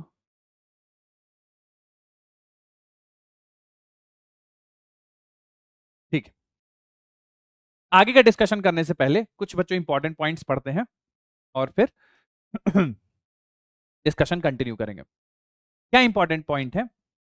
जैसे बच्चों कोई भी फिजिकल क्वांटिटी है ना, कोई भी फिजिकल क्वांटिटी है, उसमें दो हिस्से होंगे, एक तो होगी न्यूमेरिकल वैल्यू और होगी दूसरी उसकी यूनिट। अगर इनमें से कोई भी एक चीज मिसिंग है, अगर इनमें से कोई भी एक चीज मिसिंग है तो बात गड़बड़ हो जाएगी। इनमें से कोई भी एक चीज मिसिंग है तो बात गड़बड़ हो जाएगी, मतलब कि आप उस फिजिकल क्वांटिटी कोई मीनिंग नहीं रहेगा। जैसे कि मैं लिख दूं लेंथ, एक फिजिकल क्वांटिटी है ना, उसके लिए लिख दूं कुछ न्यूमेरिकल वैल्यू और यूनिट छोड़ दूं, मैं से जैसे लिख दूं 5। ठीक है, मैंने ऐसे लिख दिया 5, यूनिट नहीं लिखी। या मैं लेंथ को लिख दूं, यूनिट लिख देता हूं मीटर, न्यूमेरिकल वैल्यू नहीं लिखता हूं, तो इनकम्प्लीट आप उसका कोई सेंस नहीं बना सकते। लेंथ 5 क्या? 5 feet, metre, centimetre, millimetre, micrometre, क्या length? Metre, 1 metre, 10 metre, 15 metre, 20 metre, 100 metre, कितने मीटर? तो ये दोनों होने चाहिए तभी फिजिकल क्वांटिटी कंप्लीट होगी। उसके बाद आप एक चीज और समझो, जैसे बच्चों आप मार्केट गए, ठीक है, मार्केट गए, तो मैंने आपको बताया जैसे physical unit, physical quantity numerical value और यूनिट यूनिट से मिलकर बनती है। अब मान लो बच्चों आपको घर में मम्मी ने बोला कि बेटा जाओ और 5 किलो शुगर लेके आओ। ठीक है, 5 kg क्या लाना है? शुगर। ठीक है, तो ये क्वांटिटी कंप्लीट है क्योंकि न्यूमेरिकल वैल्यू भी है और यूनिट भी है। अब तुम गए शॉपकीपर के पास, जाओ तुम बोलो नहीं 5 किलो शुगर नहीं भैया, 5,000 ग्राम शुगर दे दो, तो कोई अंतर पड़ा क्या? मैं 5 किलो बोलूं या 5,000 ग्राम बोलूं? एक और महानुभाव आए, वो बोले 5,000 ग्राम नहीं, 5,000 मिलीग्राम शुगर देना भाई। सेम चीज है। तो इसका क्या मतलब बच्चों कि देखो, जो न्यूमेरिकल वैल्यू इनटू यूनिट है, इसका प्रोडक्ट हमेशा कांस्टेंट रहेगा। अगर आप यूनिट की वैल्यू कम करते जाओगे, समझना ध्यान से बच्चों, अगर आप यूनिट कम करते जाओगे तो न्यूमेरिकल वैल्यू बढ़ता जाएगा। ध्यान सुनना, अगर आप न्यूमेरिकल वैल्यू कम करते जाओगे, सॉरी यूनिट कम करते जाओगे तो न्यूमेरिकल वैल्यू बढ़ता जाएगा एंड वाइस वर्सा। जैसे देखो पहले 5 था, फिर 5,000, फिर 5,000, हजार, 5 मिलियन। क्यों हुआ ऐसा? क्योंकि आपने यूनिट घटाना शुरू कर दिया, छोटी छोटी यूनिट, न्यूमेरिकल वैल्यू बढ़ जाएगी। उल्टा करो, यूनिट बढ़ाते जाओ, न्यूमेरिकल वैल्यू कम होती जाएगी। तो अगर आप इसको बढ़ाना शुरू कर दोगे तो ये घटना शुरू हो जाएगा। अब इसको ऐसे मत पढ़ना न्यूमेरिकल वैल्यू बढ़ाओगे तो यूनिट भी बढ़ जाएगी, उल्टा है, ये बढ़ाओगे तो घटेगा, ये बढ़ाओगे तो ये घटेगा, यानी एनयू का जो प्रोडक्ट रहेगा वो कांस्टेंट रहेगा। ठीक है, अब इसी पे बेस बच्चों बहुत सारे क्वेश्चन बन जाते हैं, ये ध्यान रखना बहुत इंपॉर्टेंट है। मैं एक बार इसको हाईलाइट कर देता हूं, ठीक है, ऑलरेडी हाईलाइटेड है, ये आपको इंपॉर्टेंट है, याद रखना है। ठीक है, एनयू बराबर कांस्टेंट। ठीक है, इसी बेसिक बहुत बेसिक सा क्वेश्चन करते हैं। जैसे ये देखो, NU बराबर constant, which of the following graph is correct for unit and measured value in that unit.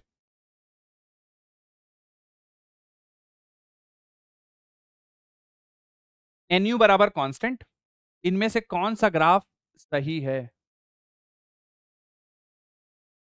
NU बराबर कांस्टेंट के लिए कौन सा ग्राफ सही है। NU बराबर कांस्टेंट के लिए कौन सा ग्राफ सही है। NU बराबर कांस्टेंट के लिए कौन सा ग्राफ सही है।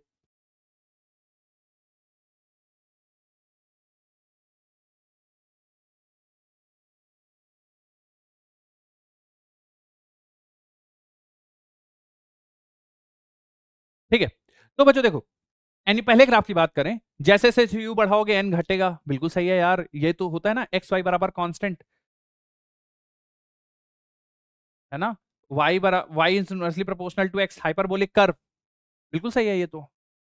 फिर एनयू का जो प्रोडक्ट रहेगा हमेशा कांस्टेंट रहेगा बच्चों, तो आप इट डजंट मैटर कि आप यू कितना बढ़ाओ, एनयू तो हमेशा कांस्टेंट है, तो ये भी सही है। एनयू हमेशा कांस्टेंट रहेगा, इट डज नॉट मैटर आप एन कितना बढ़ाओ, एन बढ़ाओगे यू खुद को कम कर लेगा, बट एनयू कांस्टेंट रहेगा, यही समझ रहे हो ना, तो ये भी ग्राफ सही है, और इसलिए option fourth is the right answer, है ना, क्योंकि सारे ही सही हैं बच्चों, सारे ग्राफ सही हैं, इसलिए फोर्थ हमारा आंसर सही रहेगा। बढ़ते हैं आगे और बात करते हैं बच्चों एनयू के बारे में। अब इसका इस्तेमाल कैसे करते हैं बच्चों, एनयू कांस्टेंट का इस्तेमाल करते हैं हम लोग क्वेश्चन सॉल्व करने के लिए। जैसे बच्चों कि एक मैं आपको एग्जांपल की मदद से समझाता हूं, या एक क्वेश्चन ही लेते हैं डायरेक्ट और उसी को हम लोग सॉल्व करेंगे। जैसे ये क्वेश्चन देखो, मेंस 2011 में आया था, बढ़िया क्वेश्चन, आपको काफी सारी चीजें ये समझाएगा। मेंस 2011 में पूछा गया था, बढ़िया क्वेश्चन, देखो जरा पढ़ लो एक बार, मैं समझाता हूं फिर।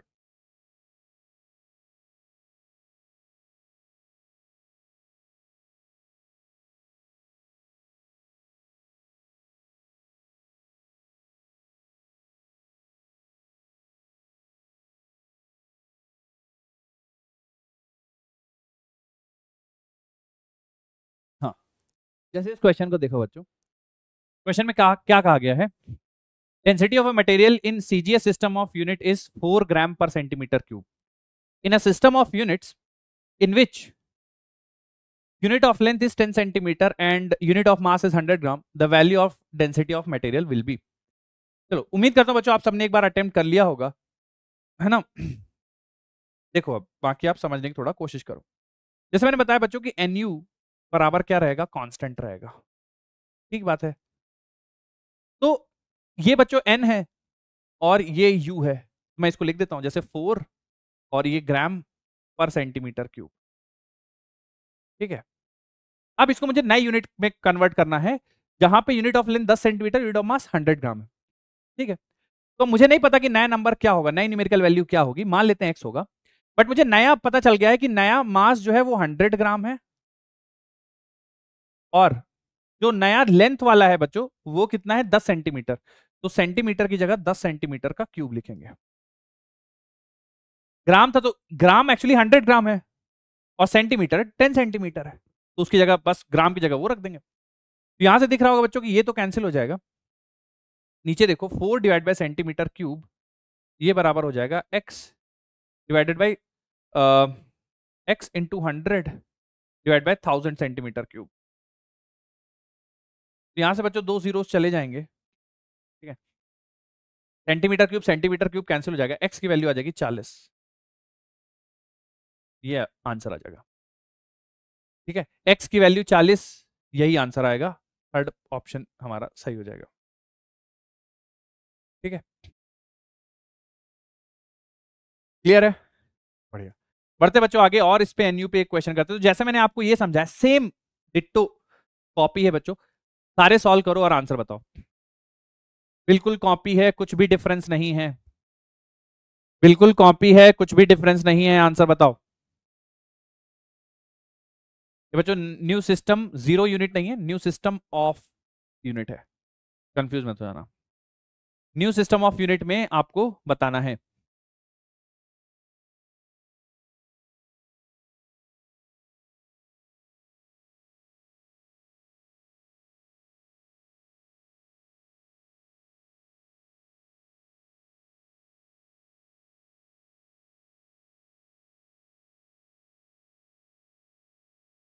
चलो, तो बच्चों उम्मीद है तुम लोगों ने सॉल्व करा होगा। इसमें बोला गया है in new system of unit, unit of length is 10 metre, unit of time is 2 second, unit of mass is 5 kg, then find value of 1 newton metre torque.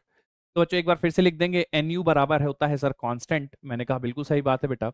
तो 1 न्यूटन मीटर, 1 न्यूटन, न्यूटन क्या होता है बच्चों? Kilogram metre पर second square, ठीक है।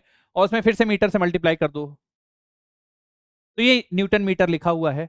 मुझे नहीं पता कि नए यूनिट सिस्टम में क्या होगा, लेकिन ये बोला गया है कि unit of length is 10 metre, तो मीटर की जगह 10 मीटर लिख के उसका स्क्वायर करना पड़ेगा, कर दिया।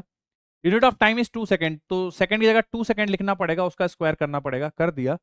Unit of mass is 5 kg, तो केजी की जगह 5 kg करना पड़ेगा, कर दिया। ठीक है, तो ये कितना बन जाएगा देखो, 1 kg मीटर स्क्वायर पर सेकंड स्क्वायर, ये बराबर होगा x into 500 metre square divided by 4 second square. अब इसमें से देखो kilogram metre square second square cancel होगा, किलोग्राम, अच्छा बच्चों ये किलोग्राम में लिखना भूल गया, तो आप कैंसिल कर दो। देखो जरा, kilogram metre square second square, kilogram metre square second square cancel हो जाएगा, 4 1 4 25, तो x की वैल्यू बच्चों आ जाएगी 1 डिवाइडेड बाई 1/25, यही आंसर होगा। ठीक है। ठीक है, तो आप बच्चों इसमें डेसिमल लगाओ, जीरो बढ़ाओ, जीरो बढ़ाओ, जीरो बढ़ाओ, जीरो बढ़ाओ, जीरो बढ़ाओ। अब बच्चों 8 टाइम्स जाएगा, तो 8 इंटू 10⁻³ आंसर आ जाएगा। 8 इंटू 10⁻³ आंसर आ जाएगा न्यूटन मीटर। सही है। तो बच्चों ये कुछ एनयू यानी numerical value into unit constant रहता है। और कुछ क्वेश्चन करते हैं बच्चों, देखो जरा। When the units of a measurement of a quantity change, its numerical value changes. When unit of measurement of quantity change, its numerical value changes.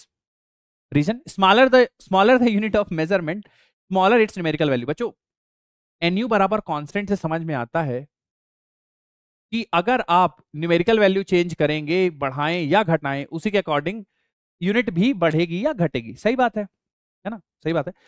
अब क्वेश्चन का स्टेटमेंट दूसरा पढ़ो, smaller the unit of measurement smaller numerical value, नहीं, unit जितनी छोटी numerical value उतना बड़ा, तो स्टेटमेंट नंबर 2 गलत है बच्चों, ऑप्शन 3 सही होगा। Assertion is true but reason is false, assertion एकदम सही है, रीजन बिल्कुल गलत तरीके से लिखा गया है, तो थर्ड ऑप्शन सही होगा। पढ़ते हैं बच्चों और क्वेश्चंस करते हैं, देखो जरा, देखो ये बढ़िया क्वेश्चन है, आपको कुछ चीजें सिखाएगा बच्चों। और अगर आपने पहले से थोड़ी बहुत प्रैक्टिस करी है तो मुझे बहुत उम्मीद है कि तुम लोग ये क्वेश्चन सही कर लोगे खुद से।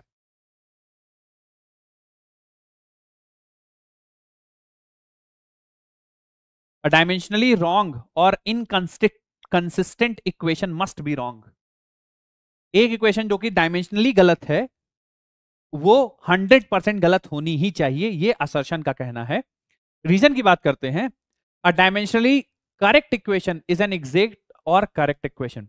अगर कोई इक्वेशन डायमेंशनली करेक्ट है तो ही वो इक्वेशन डायमेंशनली करेक्ट होगी, तो 100% वो इक्वेशन करेक्ट होगी। तो बच्चों देखो, इसका जो असर्शन है ना वो बिल्कुल सही है।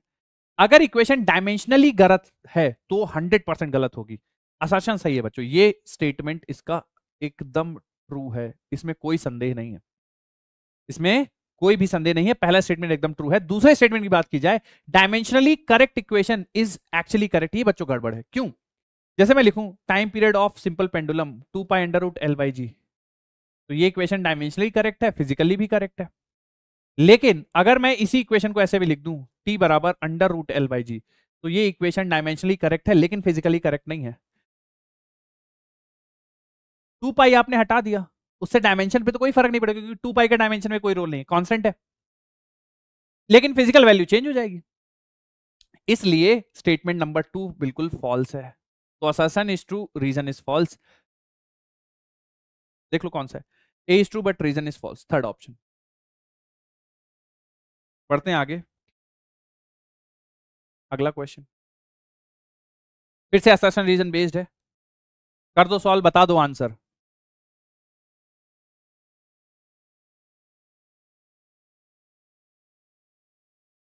बिल्कुल सेम पिछले क्वेश्चन की तरह बच्चों, इसमें तो अब आपको एकदम भी मतलब थोड़ी सी भी तकलीफ नहीं होना चाहिए आपको। तो सर ये तो अभी किया है सर। क्या बच्चों इसका भी रीजन तुम्हें समझ में आ रहा है? देखो स्टेटमेंट वन तो एकदम सही है, जो इसके डायमेंशन होंगे, ये एनर्जी के डायमेंशन है ml² T-2, ये भी एनर्जी है, इसके भी डायमेंशन ml² T-2। तो पहला स्टेटमेंट तो बिल्कुल सत्य है, 100% सत्य है। दूसरे इक्वेशन की बात की जाए, all dimensional equations are correct, ये बच्चों गलत है। क्यों गलत है मैं समझाता हूं आपको। जैसे टाइम पीरियड लिखोगे 2π√L/g वही एग्जांपल दे रहा हूं आपको। या आप ऐसा सुन लो, देखो काइनेटिक एनर्जी आप लिखते हो ना ½ mv², एक काम करो आप हाफ ड्रॉप कर दो, काइनेटिक एनर्जी लिख दो mv²। अभी भी एक डायमेंशनली करेक्ट है, पर फिजिकली करेक्ट है क्या? नहीं, फिजिकली करेक्ट नहीं है, डायमेंशनली करेक्ट है, ये फिजिकली करेक्ट नहीं है। तो ये जो स्टेटमेंट है बच्चों ये बिल्कुल फॉल्स है। तो 1 इज करेक्ट, 2 इज इनकरेक्ट। ठीक है, बहुत बढ़िया। बढ़ते हैं बच्चों आगे और बात करते हैं हम लोग, कुछ क्वेश्चंस और करते हैं, थोड़ा सा और सीखते हैं चीजों को। ठीक है, तो जो थोड़ा सा ध्यान रखना, डायमेंशनली करेक्ट इक्वेशन मे और मे नॉट बी करेक्ट, है ना। एक और देखो जरा,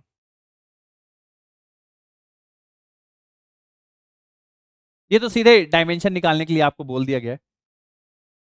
उम्मीद है बच्चे आप बहुत इजीली इसको निकाल पाओगे।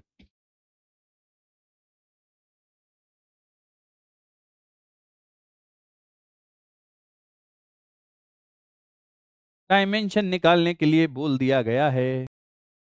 देखो अब इसमें बोला गया dimension of Planck's constant is equal to dimensions of angular momentum. Angular momentum की डायमेंशन क्या बच्चों? mvr, तो m v LT-1 और r है तो l, बच्चों ये हो जाएगा ml² T-1। ठीक है, प्लैंक्स कांस्टेंट के डायमेंशन निकालोगे तो h बराबर एनर्जी के डायमेंशन डिवाइड बाय फ्रीक्वेंसी के डायमेंशन। एनर्जी के dimension ml² T-2, ml² T-2 और फ्रीक्वेंसी के डायमेंशन T-1। ये बन जाएगा बच्चों ml² T-1। अरे हाँ ये तो सही है, तो स्टेटमेंट तो ट्रू है। फिर क्या बोल रहे हैं? Dimension of work is ml² T-2, ये भी सही है, दोनों स्टेटमेंट ट्रू है। Both but reason is not the correct explanation of assertion. देखो बच्चों ये सही होगा, क्यों?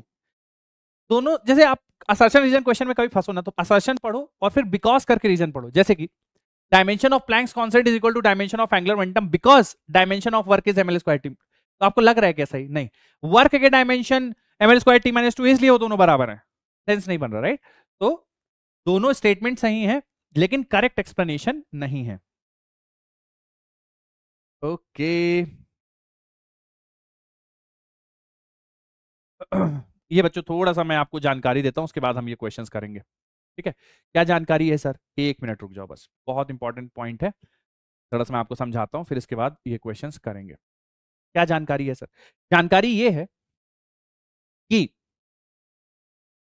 दो क्वांटिटीज, मान लो बच्चों C बराबर A प्लस या माइनस बी, C बराबर A प्लस या माइनस बी, मैंने ऐसा लिख दिया है। C बराबर A प्लस या माइनस बी मैंने ऐसा लिख दिया है। तो A के जो, अगर C बराबर A प्लस माइनस बी है तो A B और C, तो A B and C all have same dimension.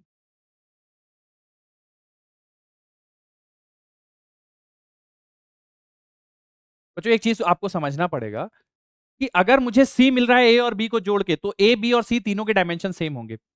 क्यों? बहुत लॉजिकल बात है बच्चों, अगर ये किलोग्राम है तो इसको भी किलोग्राम होना ही पड़ेगा। ऐसा नहीं हो सकता कि ये किलोग्राम है और B डिग्री सेल्सियस हो जाएगा। जोड़ पाओगे किलोग्राम डिग्री सेल्सियस को? या किलोग्राम में मीटर जोड़ दोगे क्या? केल्विन में जोड़ दोगे क्या किलोग्राम? नहीं, समझ गए? तो कहने का मतलब ये है कि बच्चों अगर दो या दो से ज्यादा क्वांटिटीज जुड़ रही हैं या घट रही हैं, तो जो जुड़ या घट रही हैं वो क्वांटिटी तो जुड़ने घटने के बाद जो मिल रहा है उन सब के डायमेंशन सेम होना चाहिए। ठीक है तो ए बी और C all must have same dimension, बिल्कुल भी इसमें संदेह वाली बात नहीं है। इसका उल्टा, जैसे बच्चों A B having same dimensions can be added और subtracted. Same dimensions can be added और सब्ट्रैक्टेड। क्या लिख दिया मैंने स्पेलिंग? सब्ट्रैक्टेड। ओहो, सब्ट्रैक्टेड। बच्चों ए और बी के अगर डायमेंशन सेम है तो क्या उनको जोड़ा और घटाया जा सकता है हमेशा? बिल्कुल गलत है। एग्जाम्पल, वर्क और टॉर्क। वर्क के डायमेंशन निकाल लो, टॉर्क के डायमेंशन निकाल दो, सेम है, क्या जोड़ सकते हो? क्या इंपॉसिबल है। फिजिकल सिग्निफिकेंस अलग है भैया। 10 न्यूटन मीटर टॉर्क को 10 जूल के साथ जोड़ दोगे? नहीं, सही बात है। तो ये थोड़ा ध्यान रखना है, स्टेटमेंट्स मैंने आपको समझा दिया। अब इसका इंपॉर्टेंस क्या है, इसका इंपॉर्टेंस आपको मैं थोड़ा कुछ क्वेश्चंस की मदद से समझाता हूँ, ठीक है? क्वेश्चंस आपको करने के लिए दूंगा, आप सॉल्व करना और मुझे बताना, ठीक है? ये देखो, all physical quantities can be added or subtracted. The physical quantities should not have same dimension for addition or subtraction. बोल दो बच्चों, all physical quantities can be added or subtracted। बिल्कुल गलत बात है, बिल्कुल गलत बात है बच्चों, बिल्कुल नहीं चलेगा, ये एकदम फॉल्स स्टेटमेंट है। सारी फिजिकल क्वांटिटी जोड़ दो, अरे वाह नहीं पॉसिबल है ना। The physical quantity should not have same dimension, ये भी गलत है। Physical quantities must have same dimension in order to get added और सब्ट्रैक्टेड। अगर डायमेंशंस अलग हैं तो जोड़ ही नहीं सकते हो। सेम है तब भी जुड़ेंगे या नहीं, ये तो मतलब अगर डायमेंशन सेम नहीं है, the physical quantity should not have same dimensions. अगर डायमेंशन सेम नहीं तो आप बिल्कुल नहीं ऐड कर सकते। सेम है तो ऐड होंगे या नहीं उसमें कंफ्यूजन है, बट सेम नहीं है तो कभी नहीं ऐड कर सकते। ये भी स्टेटमेंट फॉल्स है। इसका मतलब बोथ स्टेटमेंट्स आर फॉल्स। बच्चों मैं उम्मीद करता हूं जो मैं आपको कन्वे कर रहा हूं आप तक बात पहुंच रही होगी, ठीक है? और करते हैं, देखो इसी पे बेस्ड ये वाला सम देखो, देख लो जरा।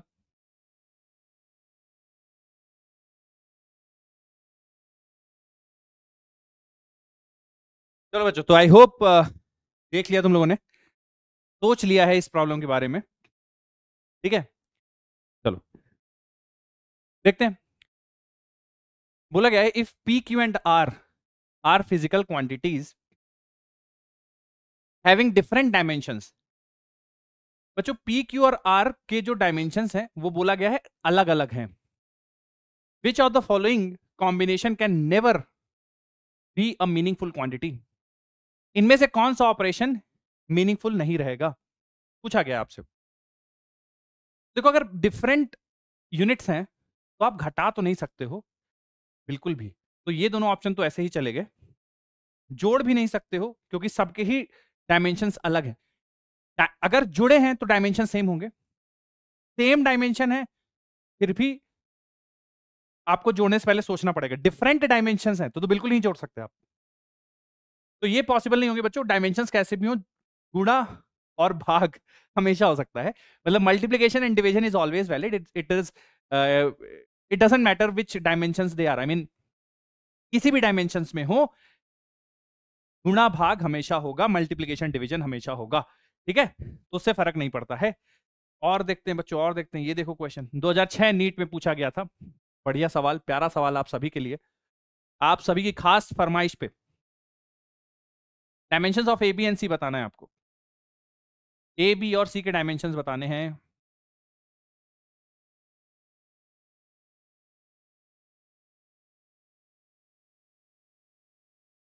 ए बी और सी के डायमेंशंस बताने हैं।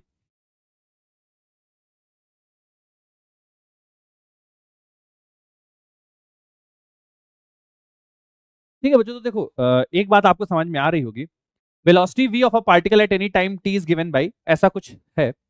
अब बच्चों ये देखो, एक चीज ध्यान से देखो कि ये हमारा जो टर्म है ये क्या है, ये वेलोसिटी है। तो आपको एक चीज का एहसास होना चाहिए कि ये वाला टर्म भी वेलोसिटी होगा। और ये वाला टर्म भी वेलोसिटी ही होगा।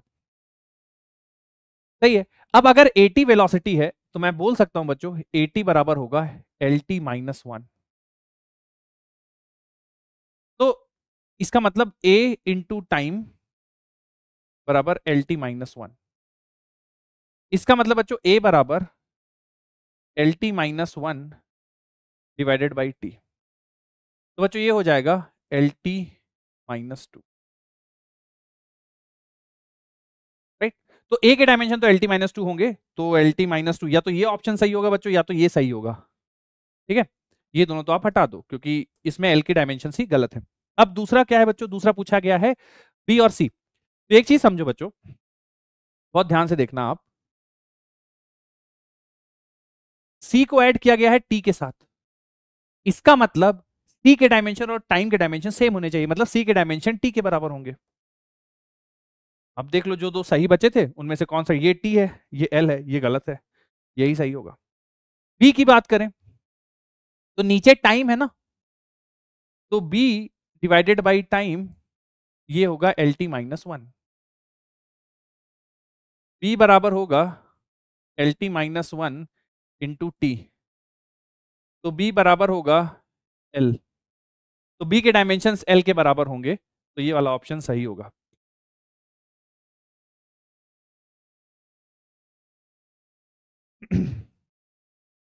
सही है। चलो आगे बढ़ते हैं बच्चों और डिस्कशन करते हैं। ये देखो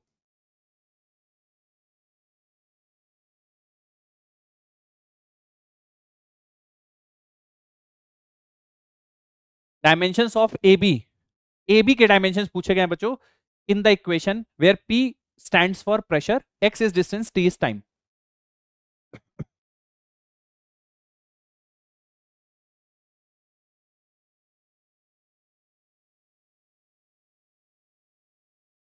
बोल दो बच्चों टाइम, सॉरी ए बी के डायमेंशंस बता दो फटाफट।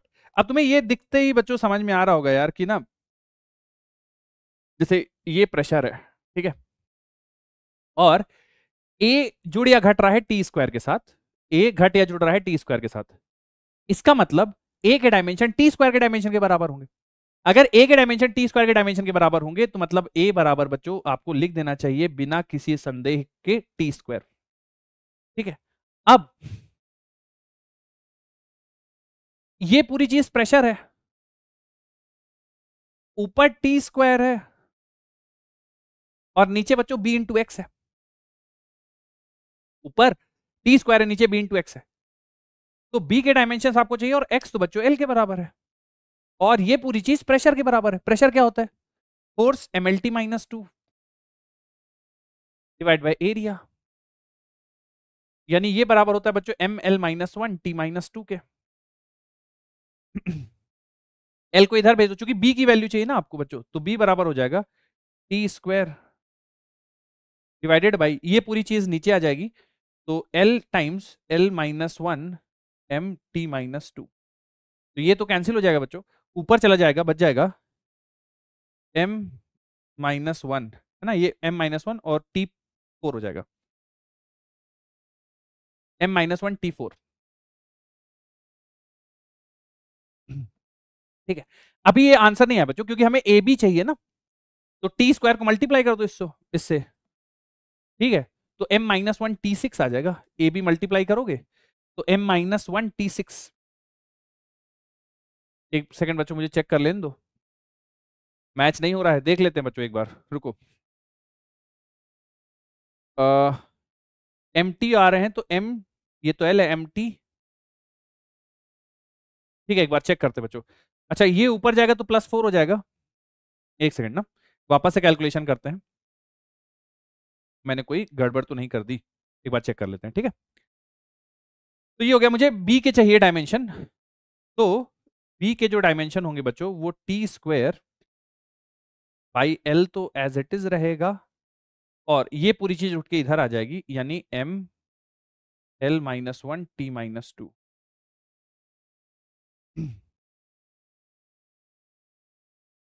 सही है। तो ये एल माइनस वन तो ये तो कैंसिल हो जाएगा, तो बच्चों तुम्हारे पास बचेगा एम माइनस वन और m-1 और t+4। अच्छा, a के डायमेंशन t स्क्वायर के बराबर होंगे।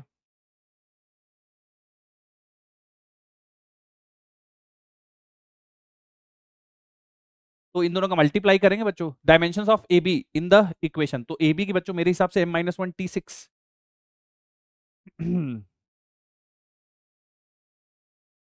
अभी भी मैच नहीं कर रहा है, फिर से देखना पड़ेगा। कोई बात नहीं बच्चों, चेक करते हैं, वापस से चेक करते हैं, ठीक है, इट्स ऑल राइट।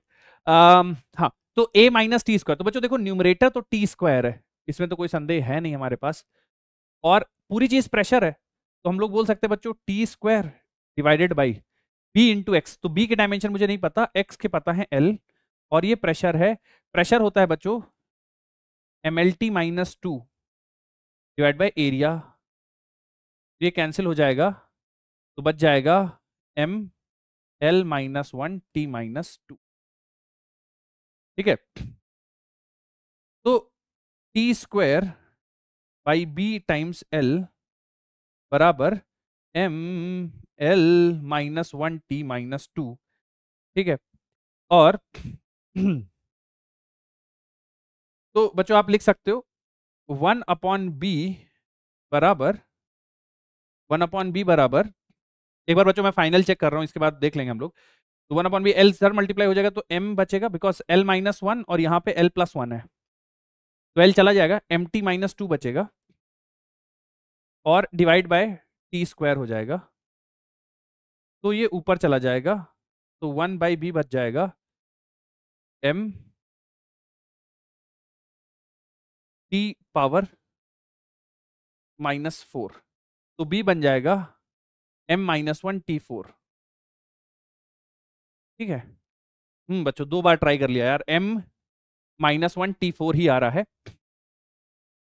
ठीक है, तो बच्चों ये अच्छा, a बाई बी अगर हम लोग कर लें, a बाई बी, एक सेकंड ना, तो a ये है, a बाई बी कर लेते हैं, जरा देखते हैं फिर कोई ऑप्शन मैच कर रहा है क्या। चेंज कर लेंगे, a बाई बी कर देंगे। कुल मिला के आप बच्चों इस क्वेश्चन का मकसद था आपको सिखाना, ठीक है, आई होप समझ रहे होगे। a की वैल्यू है टी स्क्वायर और b की वैल्यू है m-1t4। ठीक है, तो ये बन जाएगा बच्चों mt-2। ठीक है, m ऊपर चला जाएगा, mt-2 बन जाएगा, फिर सेकंड ऑप्शन आ जाएगा। बच्चों एक काम करो, इसको a बाई बी कर लो। ठीक है, ठीक है, कैलकुलेशन है बच्चों, मैंने चेक कर लिए, तो ये आपका सेकंड ऑप्शन सही हो जाएगा, a बाई बी कर लो इसको। ओके, और देखो बच्चों कुछ क्वेश्चंस करते हैं अपन, ये देखो थोड़ा सा डरावना सा है बट है आसान। इससे पहले बच्चों, इससे पहले ये वाला कर लेते हैं, क्योंकि इस वाला क्वेश्चन ये रिलेटेड है जो अभी हम लोग पढ़ रहे हैं उससे। ठीक है, तो आप सारे एक बार इस क्वेश्चन को पढ़ लो, देख लो, समझ लो, फिर अपन सिंप्लीफाई करते हैं और आंसर निकालते हैं।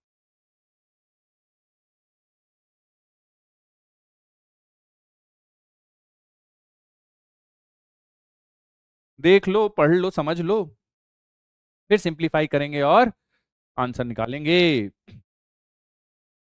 देख लो, पढ़ लो, समझ लो, उसके बाद हम सिंप्लीफाई करके इसका आंसर निकालेंगे। Given that displacement of an oscillating particle, तो बच्चों देखो y बराबर, ध्यान से देखना एक्सप्रेशन, y बराबर बोला गया है a sign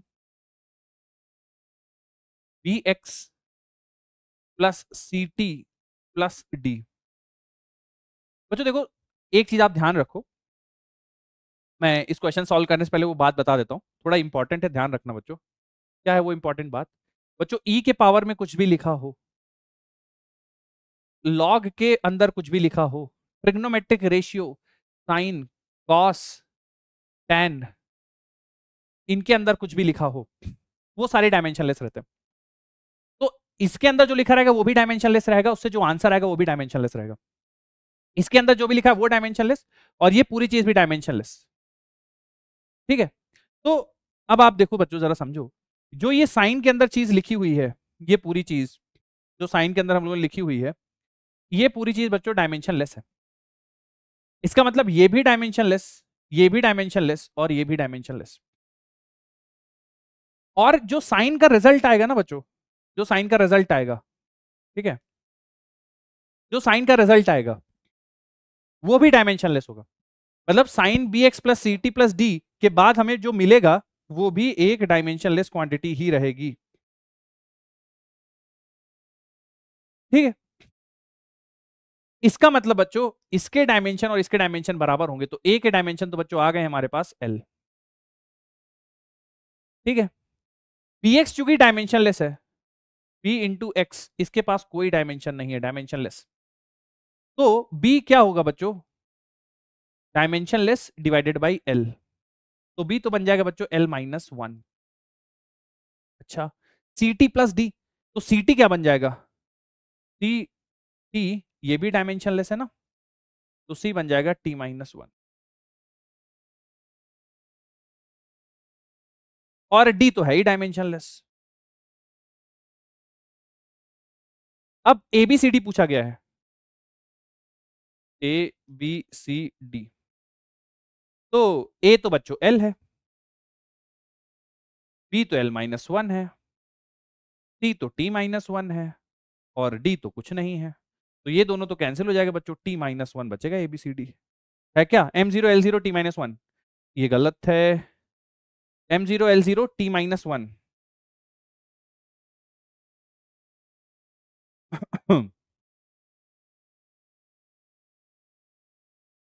M zero L zero T zero, M zero L minus one T minus one,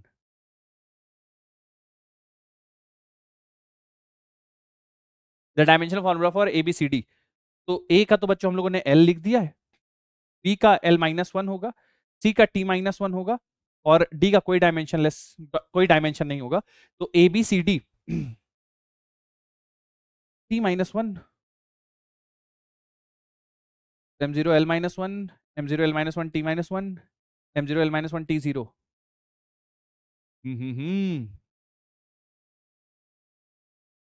Y बराबर A sine X sine B X C T plus D, बच्चों एक बार मैं फिर से ट्राई करता हूँ, ठीक है, कुछ गड़बड़ तो नहीं किया होगा,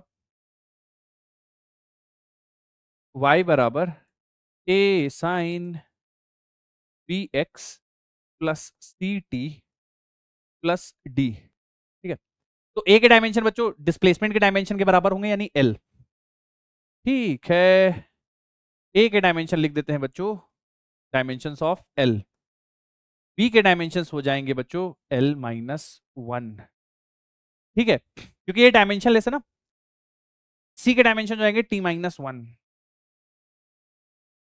ठीक है, और डी तो ऑलरेडी डायमेंशन लेस है, तो M zero L zero T zero, जब इन सबको भाई साहब आप गुणा भाग कर देंगे तो एम जीरो एल जीरो गुणा भाग कर देंगे तो एल जीरो एम जीरो और टी माइनस वन, बच्चों यही बनेगा यार, अपन सही है एकदम, कंफ्यूजन वाली बात नहीं, M zero L zero T minus one, एक ऑप्शन लिख देते हैं बच्चे, एबीसीडी का जो डायमेंशन आएगा वो आएगा M zero L zero T minus, यही होगा डायमेंशन। ठीक है, हाँ, डायमेंशनल फॉर्मूला फॉर एबीसीडी, तो सबको मल्टीप्लाई कर देंगे, ठीक है, तो हमारे पास यही आ जाएगा, एकदम करेक्ट है यार।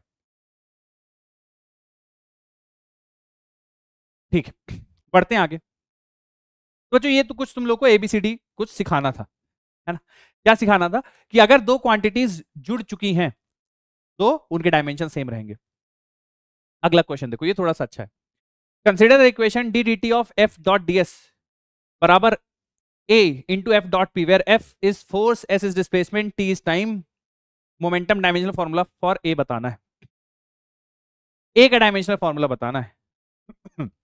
देखो जरा ध्यान सुनो बच्चों, ये क्या लिखा हुआ है f डॉट डी एस, ये तो वर्क है सर, बिल्कुल सही बात है, तो ये बच्चों वर्क अपॉन टाइम लिखा हुआ है, और ये बताया गया है कि ये बराबर है a f into p momentum है। ठीक है, कोई दिक्कत नहीं है सर। अच्छा, वर्क डन क्या होता है बच्चों, force into displacement upon time, और यहाँ पे तो लिखा हुआ है ए एफ इंटू पी, यहाँ से देखो एफ एफ तो पहले हटा दो, तुम्हें किसका डायमेंशन चाहिए, ए का डायमेंशन हो जाएगा एस बाय टीपी। ठीक है, एस स्टैंड्स फॉर डिस्प्लेसमेंट, तो बच्चों ये एल हो गया, टी स्टैंड्स फॉर टाइम, तो टी हो गया, मोमेंटम हो गया बच्चों L T minus one into M, M into V. तो बच्चों ये टी माइनस वन और टी हट जाएगा, एल एल हट जाएगा, आंसर आ जाएगा M minus one L zero T zero. Third option बच्चों मैच कर जाएगा, M minus one L zero T zero. एक one of the finest question आप कह सकते हो, बढ़िया क्वेश्चन, थोड़ा सा आपको सोचने पे मजबूर कर सकता था। और देखो बच्चों, और मैं कुछ चीजें तुम लोग को इंटरेस्टिंग पढ़ाता हूं, है ना, फिर उसके बाद हम लोग क्वेश्चन सॉल्व करेंगे। जैसे एक ये देखो,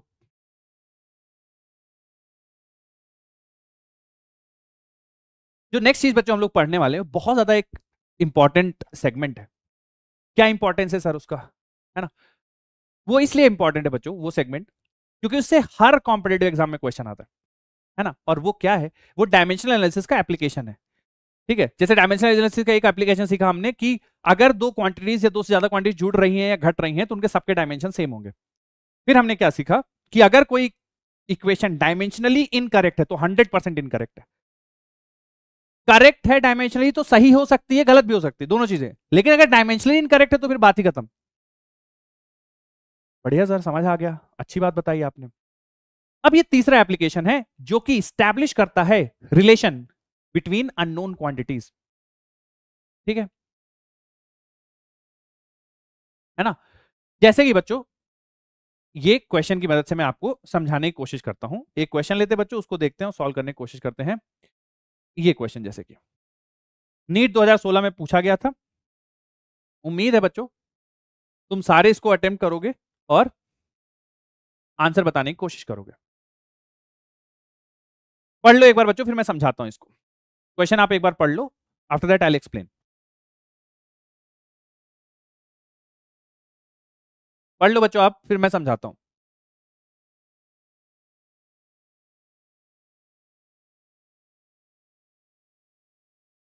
चलो बच्चों, होपफुली आप सभी ने इस क्वेश्चन को एक बार पढ़ लिया। क्वेश्चन में कहा क्या गया है, Planck's constant h, speed of light in vacuum c, Newton's gravitational constant g are three fundamental constant, which of the following of this combination has dimension of length.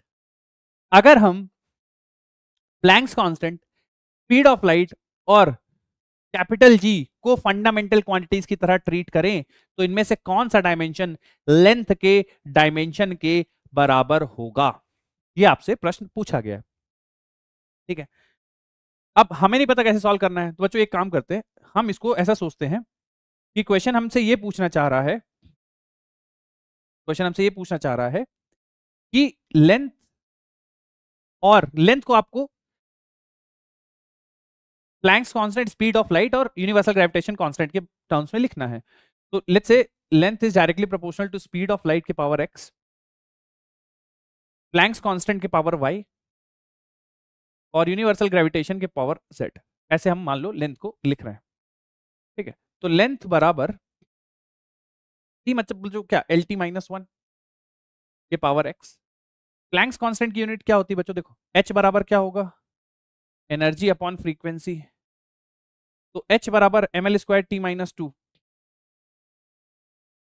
और इसको बच्चों डिवाइड कर देंगे टी माइनस वन से, तो ये बन जाएगा M L square minus two plus one, तो माइनस वन, ये h होगा। तो M L square T minus one power y, और g क्या होगा, जी के बच्चों हम लोग निकाल लेते हैं डायमेंशन क्विकली। कैसे निकालोगे जी के डायमेंशन, F बराबर G M one M two by R square. तो G बराबर एफ आर स्क्वायर यानी M L T minus two into L square divide by M square. ठीक है, तो यहां से m कैंसिल हो जाएगा, आ जाएगा आंसर m माइनस वन, ठीक है, L cube T minus two. ये G है, रख दो m minus one L cube T minus to. बहुत बढ़िया सर, लिख दिया सर, मजा आ गया। ठीक है,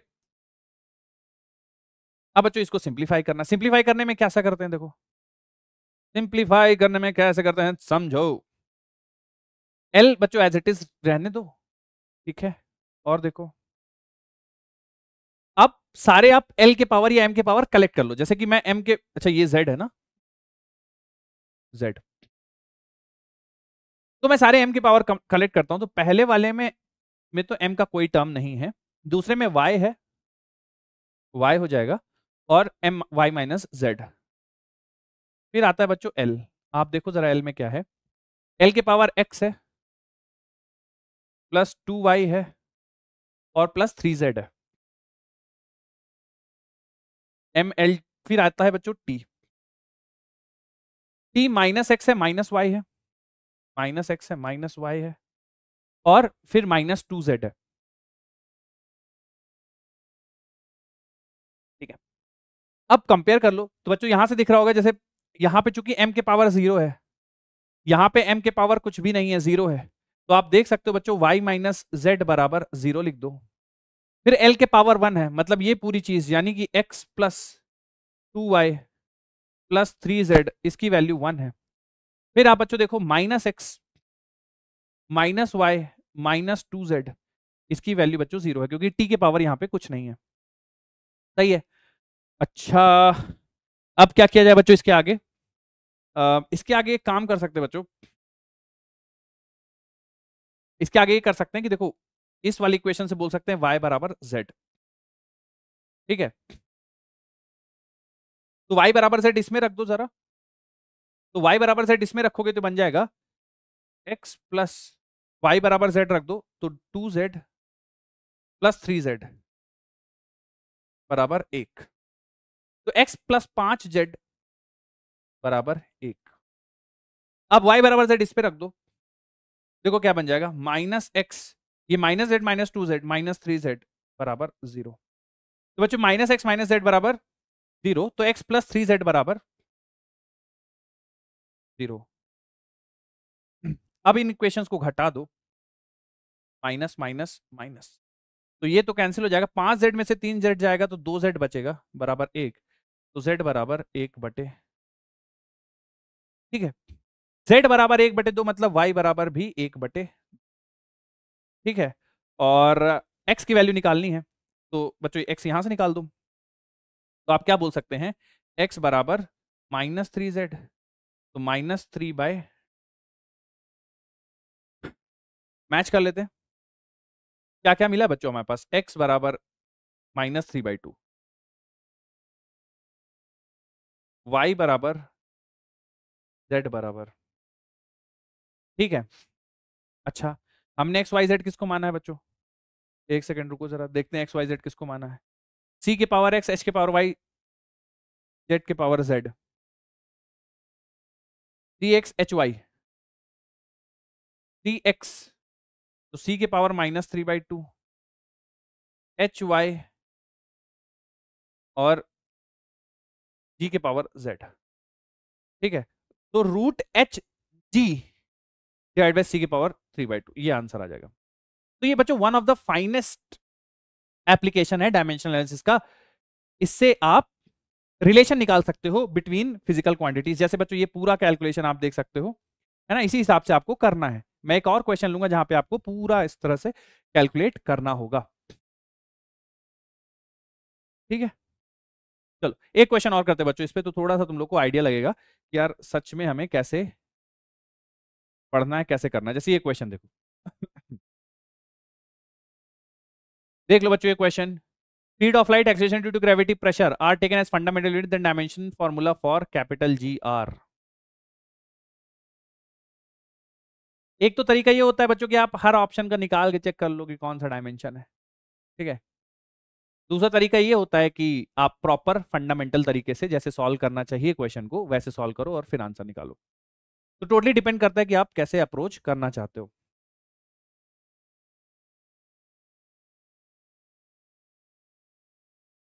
अब जैसे इसी क्वेश्चन की बात की जाए, बोला गया speed of light C, acceleration due to gravity G, dimensional formula for G R. बच्चों कैपिटल जी ऐसा बोल सकते हैं सम कांस्टेंट, कांस्टेंट को बच्चों मैं के से लिख देता हूँ, स्पीड ऑफ लाइट का टर्म आएगा, तो कांस्टेंट, और वो किस पे डिपेंड कर रहा है बच्चों, स्पीड ऑफ लाइट, तो सी के पावर एक्स बोल देता हूं मैं, या सी के पावर बच्चों बोल दो P extension due to gravity के पावर Q और कैपिटल और P के पावर R, इस तरह से डिपेंड कर रहा है। ठीक है, कोई बात नहीं। तो बच्चों स्पीड ऑफ लाइट आप कैसे लिखते हो? LT माइनस वन, तो LT माइनस वन के पावर P। जी बच्चों, acceleration LT power minus two Q, और प्रेशर MLT माइनस टू, ये फोर्स हो गया, और एरियाज डिवाइड करेंगे बच्चों L माइनस वन आ जाएगा, ये प्रेशर हो गया। ठीक है, ML minus one T minus two. उसके बाद देखो जरा, L के पावर सारे कलेक्ट कर लो, M के पावर कलेक्ट कर लो। तो बच्चों अगर M के पावर कलेक्ट करता हूं मैं, तो M के पावर मेरे पास पहले वाले टर्म में M नहीं है, दूसरे में नहीं है, तीसरे में है, तो M के पावर R मिलता है। L के पावर अगर कंपेयर करता हूं, तो L के पावर P, L के पावर है Q, और L के पावर है R। और T के पावर बच्चों अगर मैं देखता हूं, तो minus P minus two Q, minus P minus two Q minus two R। ठीक है, और एक्सलेशन ड्यू टू ग्रेविटी की बात की जाए तो अभी निकाला है बच्चों एक्सलेशन ड्यू टू ग्रेविटी, वापस मेहनत नहीं करना है भैया, देख लो जरा, देखो M minus one L3 T minus two, M minus one L3 T minus two, M minus one L3 T minus two. तो बच्चों सीधा सीधा दिख गया, देखो खुशखबरी, R की वैल्यू है माइनस वन। ठीक है, और P plus Q minus R बराबर है तीन, और minus P minus two Q minus two R, इसकी वैल्यू है बच्चों, T के पावर देखो क्या है, माइनस टू, तो माइनस टू है। अब चूंकि R की वैल्यू माइनस वन है तो यहां रख दो, तो P plus Q, R minus one plus one हो जाएगा, तो थ्री माइनस वन टू बचेगा, प्लस वन हो जाएगा ना, टू। फिर यहां देखो minus P minus two Q, और ये R की वैल्यू माइनस वन है तो यहां रख दोगे तो प्लस टू हो जाएगा, उधर चला जाएगा माइनस फोर हो जाएगा। तो minus P minus two Q बराबर minus four, minus P minus two Q बराबर माइनस, ऐड कर दो, तो ये तो बच्चों चला गया, ये माइनस क्यू बच जाएगा, और ये बच्चों माइनस दो बच जाएगा, तो Q की वैल्यू तो दो आ रही है। तो R की वैल्यू माइनस एक है, Q की वैल्यू दो है, और Q की वैल्यू दो है तो P तो दो है। सारे आ गए बच्चों। तो जो फॉर्मूला बनेगा G का, वो C के पावर P, G के पावर Q, और प्रेशर के पावर माइनस वन है क्या बच्चों कोई? T2 G2 P minus two,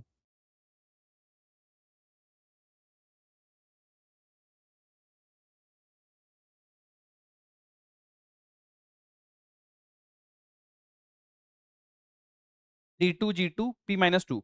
तो R की वैल्यू बच्चों तो मेरी तो माइनस वन आ रही है। ठीक है, एक सेकंड बच्चों देखते हैं G का मैंने गलत तो नहीं लोड कर लिया फॉर्मूला। G का M माइनस वन है, M minus one L3 T minus two, M minus one L3 T minus two. R की वैल्यू माइनस वन है, R की वैल्यू माइनस वन इसमें है, तो C यानी P की वैल्यू फिर से देख लेते हैं। अरे भैया P की वैल्यू जीरो आएगी बेटा, गड़बड़ लिखा हूं, P की वैल्यू जीरो आएगी, क्यों? Q बराबर दो है ना, तो दो से दो कैंसिल हो जाएगा, P जीरो आएगा, तो P zero Q2 P zero Q2 R minus one, बच्चा थर्ड ऑप्शन सही है। ठीक है, थोड़ा सा कैलकुलेशन रहता है, देखो है ना, कैलकुलेशन रहता है, कैलकुलेशन आपको करनी पड़ेगी, उसका कोई शॉर्टकट नहीं है, बट कैलकुलेशन करने के बाद आपको फाइनली आंसर मिल जाएगा। तो ये बच्चों एक one of the finest application है जो हम लोगों ने किया, एक और करते बच्चों इसी पे बेस्ड, फिर आगे बढ़ेंगे। इसी पे बेस्ड करते हैं एक और क्वेश्चन, फिर बढ़ेंगे आगे बच्चों। Energy, velocity and time are taken as fundamental unit, the formula for surface tension is, formula for surface tension निकालना है बच्चों आपको। चलो शुरू हो जाओ, पढ़ लो क्वेश्चन, कर लो।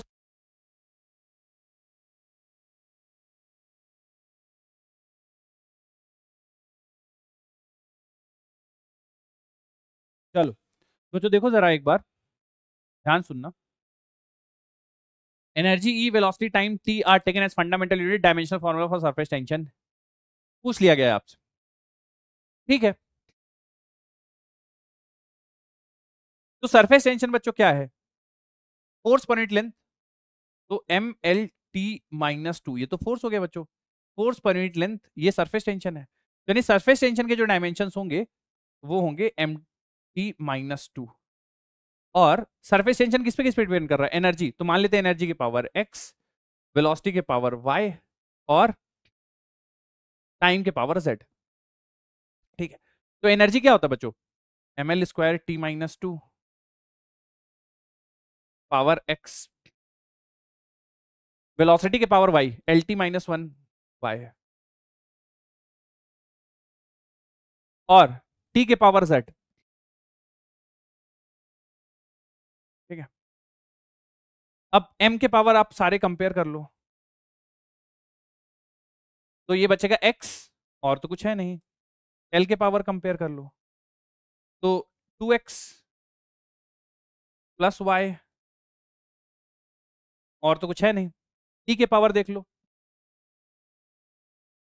-2x minus y plus z। अब इसको कंपेयर करो तो बच्चों x तो सीधा सीधा दिख रहा है आपको, एक है, और दूसरे वाले को कंपेयर करोगे तो ये -2 है, तो 2x प्लस वाई बराबर -2 है। x चूंकि 1 है तो 2 प्लस वाई बराबर -2 है, तो y तो बच्चों -4 दिख रहा है। आखिरी वाला देख लो, आखिरी वाला कह रहा है -2x minus Y plus Z, ये बराबर किसके बच्चों? -2 के है। एक सेकंड रुको जरा, l तो यहाँ पे है नहीं, ये तो 0 होना चाहिए। हो, ये तो 0 होना चाहिए। तो 2x प्लस वाई, चूंकि l यहाँ पे नहीं है तो ये 0 होना चाहिए। x की वैल्यू 1 है तो 2 प्लस वाई बराबर 0, तो y की वैल्यू तो बच्चों -2 ही होना चाहिए। अब x 1 रख दो, रख दिया सर। y की वैल्यू -2 रख दो तो ये +2 हो जाएगा, प्लस z बराबर 2। तो प्लस -2 कैंसिल हो जाके z की वैल्यू 2 हो जाएगी। चलो भैया ये बनेंगे यार, बना दो। तो e के पावर आएगा 1, कौन सा ऑप्शन है? पहला वाला ही है भैया। v के पावर आएगा -2, और z की वैल्यू आ रही है हमारे पास 2। हाँ, x की वैल्यू 1 है, y की वैल्यू -2 है, x की वैल्यू 1 है, y की वैल्यू -2 है, और t की वैल्यू tz है, तो z की वैल्यू हमारे पास कितनी आ रही है? +2 आ रही है, इनकी -2 है। अरे भैया क्या कर रहा हूं मैं? देखो -2 है ना, ये माइनस मैंने अपने आप ही गायब कर दिया। हाँ, z की वैल्यू -2, तो एकदम सही है पहला ऑप्शन, पहला ही सही है। ठीक है, थोड़ा कैलकुलेशन एरर हो रही है बच्चों, आप समझो। ये माइनस है ना, ये मैंने माइनस यहाँ लिखा ही नहीं था, तो z इसलिए मेरा +2 आ गया था, बट ठीक है। तो बच्चों इस तरह से कुछ आपको समझना होगा, चीजें करनी पड़ेगी। बहुत ही बेहतरीन कॉन्सेप्ट है, बहुत इंपॉर्टेंट कॉन्सेप्ट है, क्वेश्चन आते हैं यार इससे। ठीक है, चलो।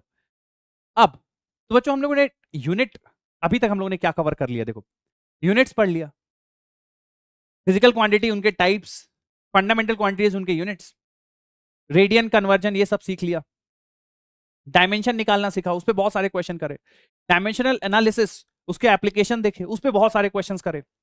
अब आगे बढ़ते हैं, बात कर लेते हैं बच्चों अपने फाइनल डेस्टिनेशन, फाइनल टॉपिक की जो कि बहुत ज्यादा इंपॉर्टेंट है, तुम सबको पता है ना? और वो क्या है वो फाइनल टॉपिक बच्चों? उस फाइनल टॉपिक का नाम है एरर। एरर, जो कि तुम लोग को बिल्कुल नहीं करना है पेपर में।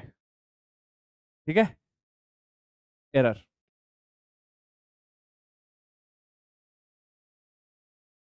ठीक है, एरर मींस बच्चों समझ रहे होगी गलती। गलती किससे? इंस्ट्रूमेंट की वजह से हो सकती है, आपके एक्सपेरिमेंट की वजह से हो सकती है, बट गलती होनी चाहिए, वो एरर कहलाएगा। मैं बोलते कैसे बच्चों एरर को, है ना, डिफाइन कैसे करते हैं? तो error is basically, what is error बच्चों? एरर इज बेसिकली जो ट्रू वैल्यू है उसमें से मेजर्ड वैल्यू को घटा दो, यही एरर है। अगर बच्चों आप ट्रू वैल्यू में से मेजर्ड वैल्यू को घटा देंगे तो आपको एरर मिल जाएगी। अब बच्चों आप एक चीज समझो कि एरर जो है वो दो टाइप की होती है ना? एरर दो तरीके की हो सकती है, एक तो एरर पॉजिटिव हो सकती है और एक एरर नेगेटिव हो सकती है। तो error can be positive, error can be negative, ये मैटर नहीं करता है, बस एरर है पॉजिटिव नेगेटिव। जैसे ट्रू वैल्यू से आप कई बार ज्यादा वैल्यू रिपीट बोल दोगे, कई बार ट्रू वैल्यू से कम बोलोगे, है ना? तो पॉजिटिव नेगेटिव दोनों से। जैसे एग्जांपल के लिए मान लो इस ब्लॉक का ट्रू मास है 5.05, ठीक है, अब किसी ने इसको 5 kg रिपोर्ट कर दिया और किसी ने इसको 5.1 kg रिपोर्ट कर दिया, दोनों एरर है, एक में प्लस है और एक में माइनस है। तो एरर बच्चों कुछ इस तरह से लिखी जाती है। ठीक है, अब एरर बच्चों टाइप्स, एरर के टाइप्स, दो टाइप के एरर होते हैं, फिर से दो टाइप के एरर है ना। एक होता है सिस्टमैटिक एरर, नाम से ही समझ में आ रहा होगा सिस्टमैटिक, ऐसा एरर मतलब एरर भी सिस्टमैटिक हो रही, देख रहे हो। और एक होती है रैंडम, है ना। सिस्टमैटिक मतलब क्या हो गया बच्चों की, जैसे आपको एरर हो रही है लेकिन आपको उसके बारे में पता है, क्यों हो रही है, कैसे हो रही है, कितना हो रही है और कैसे हटाना है, सब जानकारी, that is systematic error. Example के लिए समझाता हूं, मान लो आपके पास एक वेइंग स्केल है, अगर आप उस पर कुछ नहीं रखते हो तो 0.1 kg रीड करती है। अब आपने एक ऑब्जेक्ट रख दिया जिसका मास 5.1 kg ये रीड कर रही है, तो इसका एक्चुअल मास कितना होगा, 5 किलो। कुछ नहीं रखो तो 0.1 kg, मास रखने के बाद 5.1 kg, तो मास कितना हुआ, 5 kg। अब 5 kg, तुमने तो एरर तो पहले तो एरर, ये एरर वाली रीडिंग है ना 5.1, लेकिन तुम्हें ये पता है एरर किस वजह से, मशीन की वजह से, कितनी है 0.1, और कैसे हटाएंगे सब जानकारी है, दैट इज सिस्टमैटिक एरर। उसके बाद आते हैं रैंडम एरर। रैंडम एरर के बारे में कुछ नहीं पता, रैंडम एरर के बारे में कुछ नहीं पता।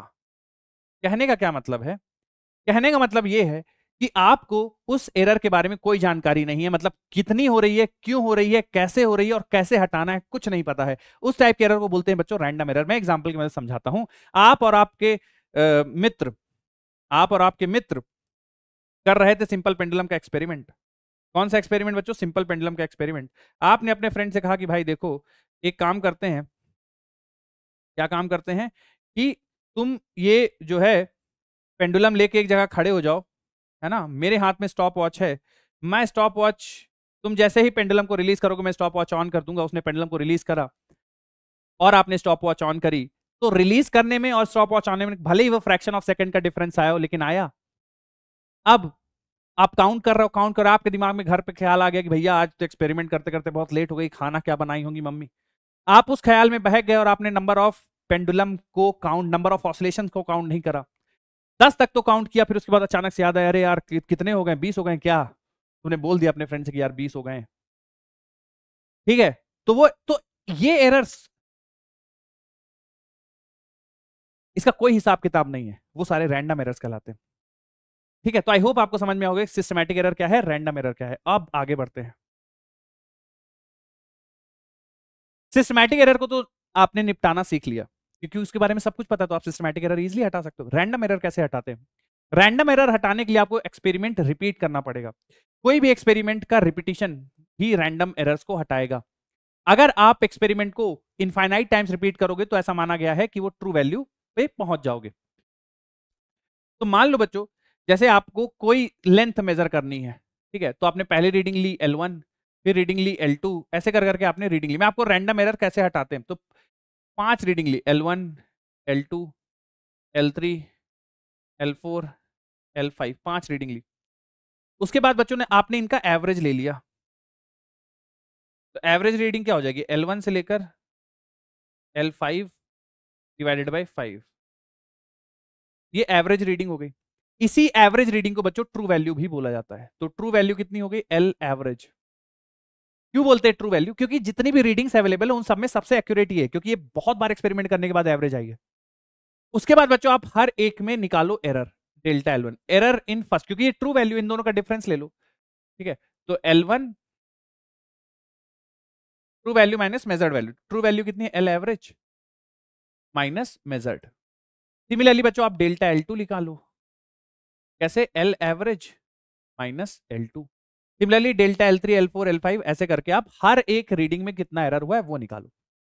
सब एरर आ गया बच्चों, उसके बाद आप मॉड लो, मतलब मान लो जैसे इसकी वैल्यू आ गई, एक समझाने के लिए ले रहा हूं, -0.1, इसका मॉड लिख लो, मतलब 0 पॉइंट, केवल पॉजिटिव वैल्यू लो। ये आ गई मान लो -0.2, इसका केवल मॉड लिखो, ऐसे ही सबका मॉड ले लो। तो पहले एवरेज निकाला, फिर हर एक रीडिंग में इंडिविजुअल एरर निकाला, फिर हर एक रीडिंग के जो एरर है उसका मॉड ले लिया, उसके बाद मीन एब्सोल्यूट एरर। अच्छा, मीन एब्सोल्यूट एरर क्या होती है आप समझना बच्चों जरा ध्यान से। Mean absolute error, mean absolute error क्या होती है? जितने भी मॉड वाली वैल्यूज है ना, delta L1 plus delta L2 plus delta L3 till जितनी भी मॉड वैल्यूज आपने निकाली हैं, जोड़ के डिवाइड कर दो 5 से, तो ये सारी एब्सोल्यूट एरर का मीन आ जाएगा।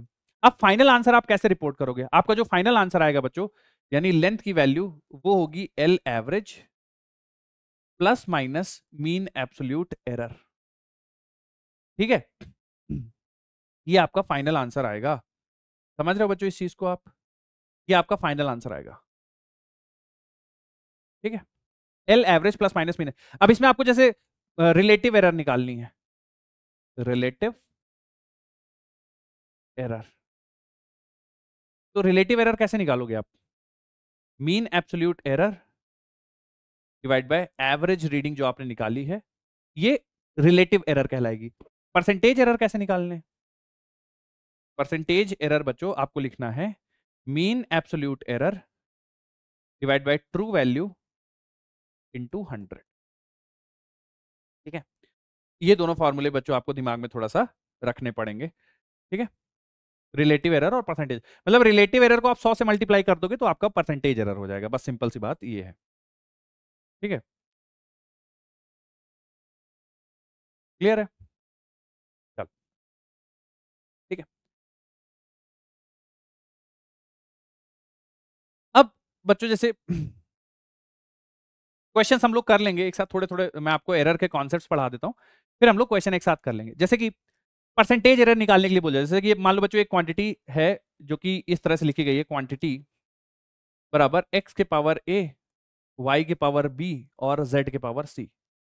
बोला गया कि जो परसेंटेज एरर x में है वो परसेंट x है, y में जो परसेंटेज एरर है परसेंट y है, और z में जो परसेंटेज एरर z है। तो बच्चों परसेंटेज एरर इन q बता दो कितना होगा। तो बच्चों जो परसेंटेज एरर इन q है वो कैसे लिखोगे? आप लिखोगे परसेंटेज एरर इन q बराबर a times percentage error in x plus b times percentage error in y plus c times percentage error in z। जो भी पावर्स होंगी बच्चों आप वो सीधा सीधा मल्टीप्लाई कर दोगे और फाइनल आप आंसर की तरफ बढ़ जाओगे, बढ़ जाओगे, बढ़ जाओगे। ठीक है, ये आपका फाइनल आंसर आ जाएगा। ठीक है, अब इस वाले कॉन्सेप्ट पे बेस्ड बच्चों बहुत बार क्वेश्चंस आए हुए हैं। आई होप आप लोगों ने भी बहुत बार ये क्वेश्चन इस टाइप के किए होंगे। जैसे मैं आपको कुछ क्वेश्चंस इस फॉर्मूले पे बेस्ड बच्चों आपको करा देता हूं।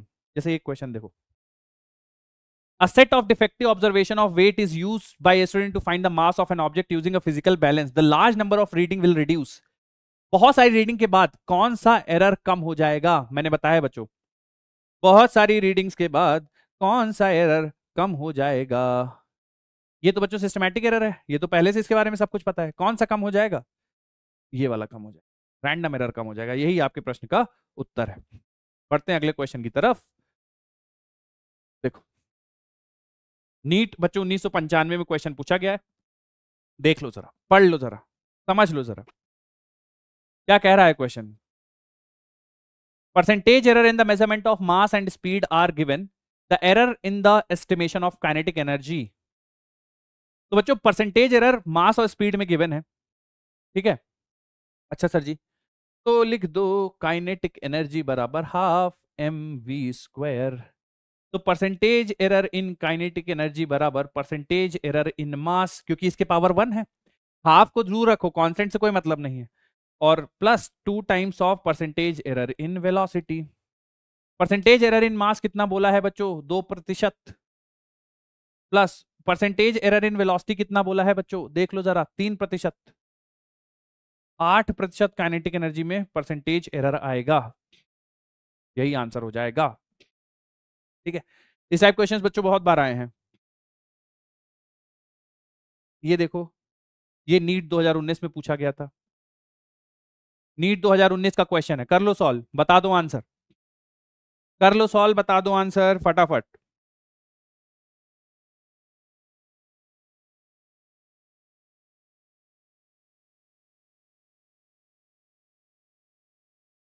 ए बी सी डी में सब में बच्चों परसेंटेज एरर गिवन है, maximum percentage error in the measurement of x पूछ लिया गया है, बता दो। देखो ए बी सी डी सब में एरर दिया गया है, परसेंटेज एरर इन एक्स।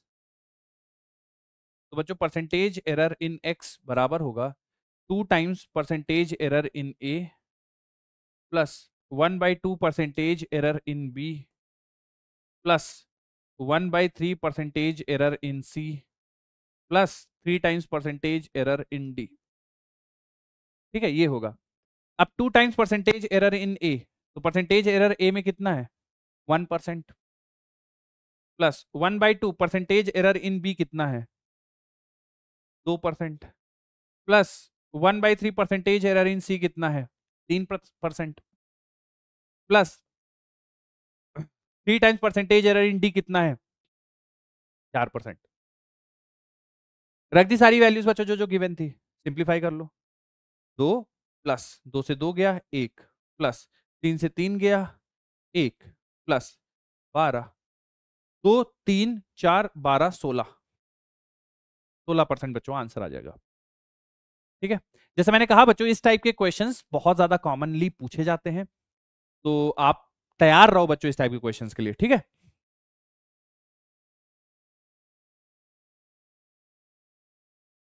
अच्छा ये रिपीट हो गया बच्चों, है ना, इसको अभी तो किया था। Percentage error in the measurement of momentum, नहीं नहीं, momentum and mass of object are maximum percentage error in the kinetic energy. हाँ, नहीं किया बच्चों ये क्वेश्चन, कर लो एक बार। नहीं किया अभी ये परसेंटेज एरर वाला क्वेश्चन हम लोगों ने।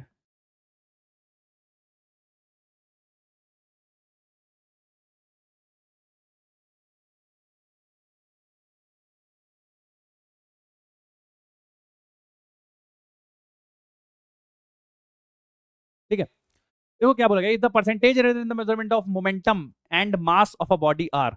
बच्चों परसेंटेज एरर इन मोमेंटम हमारे पास 2% है, और परसेंटेज एरर इन मास हमारे पास 3% है। काइनेटिक एनर्जी में पूछ लिया, तो काइनेटिक एनर्जी बच्चों होता है p²/2m। तो percentage error in kinetic energy बराबर होगा 2 times percentage error in momentum plus percentage error in mass. तो 2 times percentage error in momentum देख लो जरा, बोल दो 2% है। ठीक है, और plus percentage error in mass कितना है 3% है, तो 4 3 7% आ जाएगा काइनेटिक एनर्जी, फोर्थ ऑप्शन। अगर आपको बच्चों स्ट्रेट फॉरवर्ड रिलेशन पता है क्वांटिटीज में, उनके परसेंटेज एरर्स पता है, तो आप बहुत इजीली क्वेश्चंस को इस पे बेस सॉल्व कर सकते हो।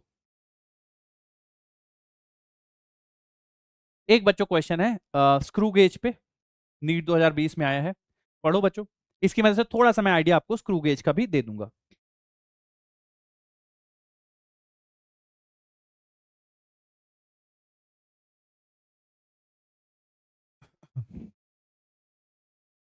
इस क्वेश्चन की मदद से आपको थोड़ा सा स्क्रू गेज का मैं आइडिया दे दूंगा बच्चों।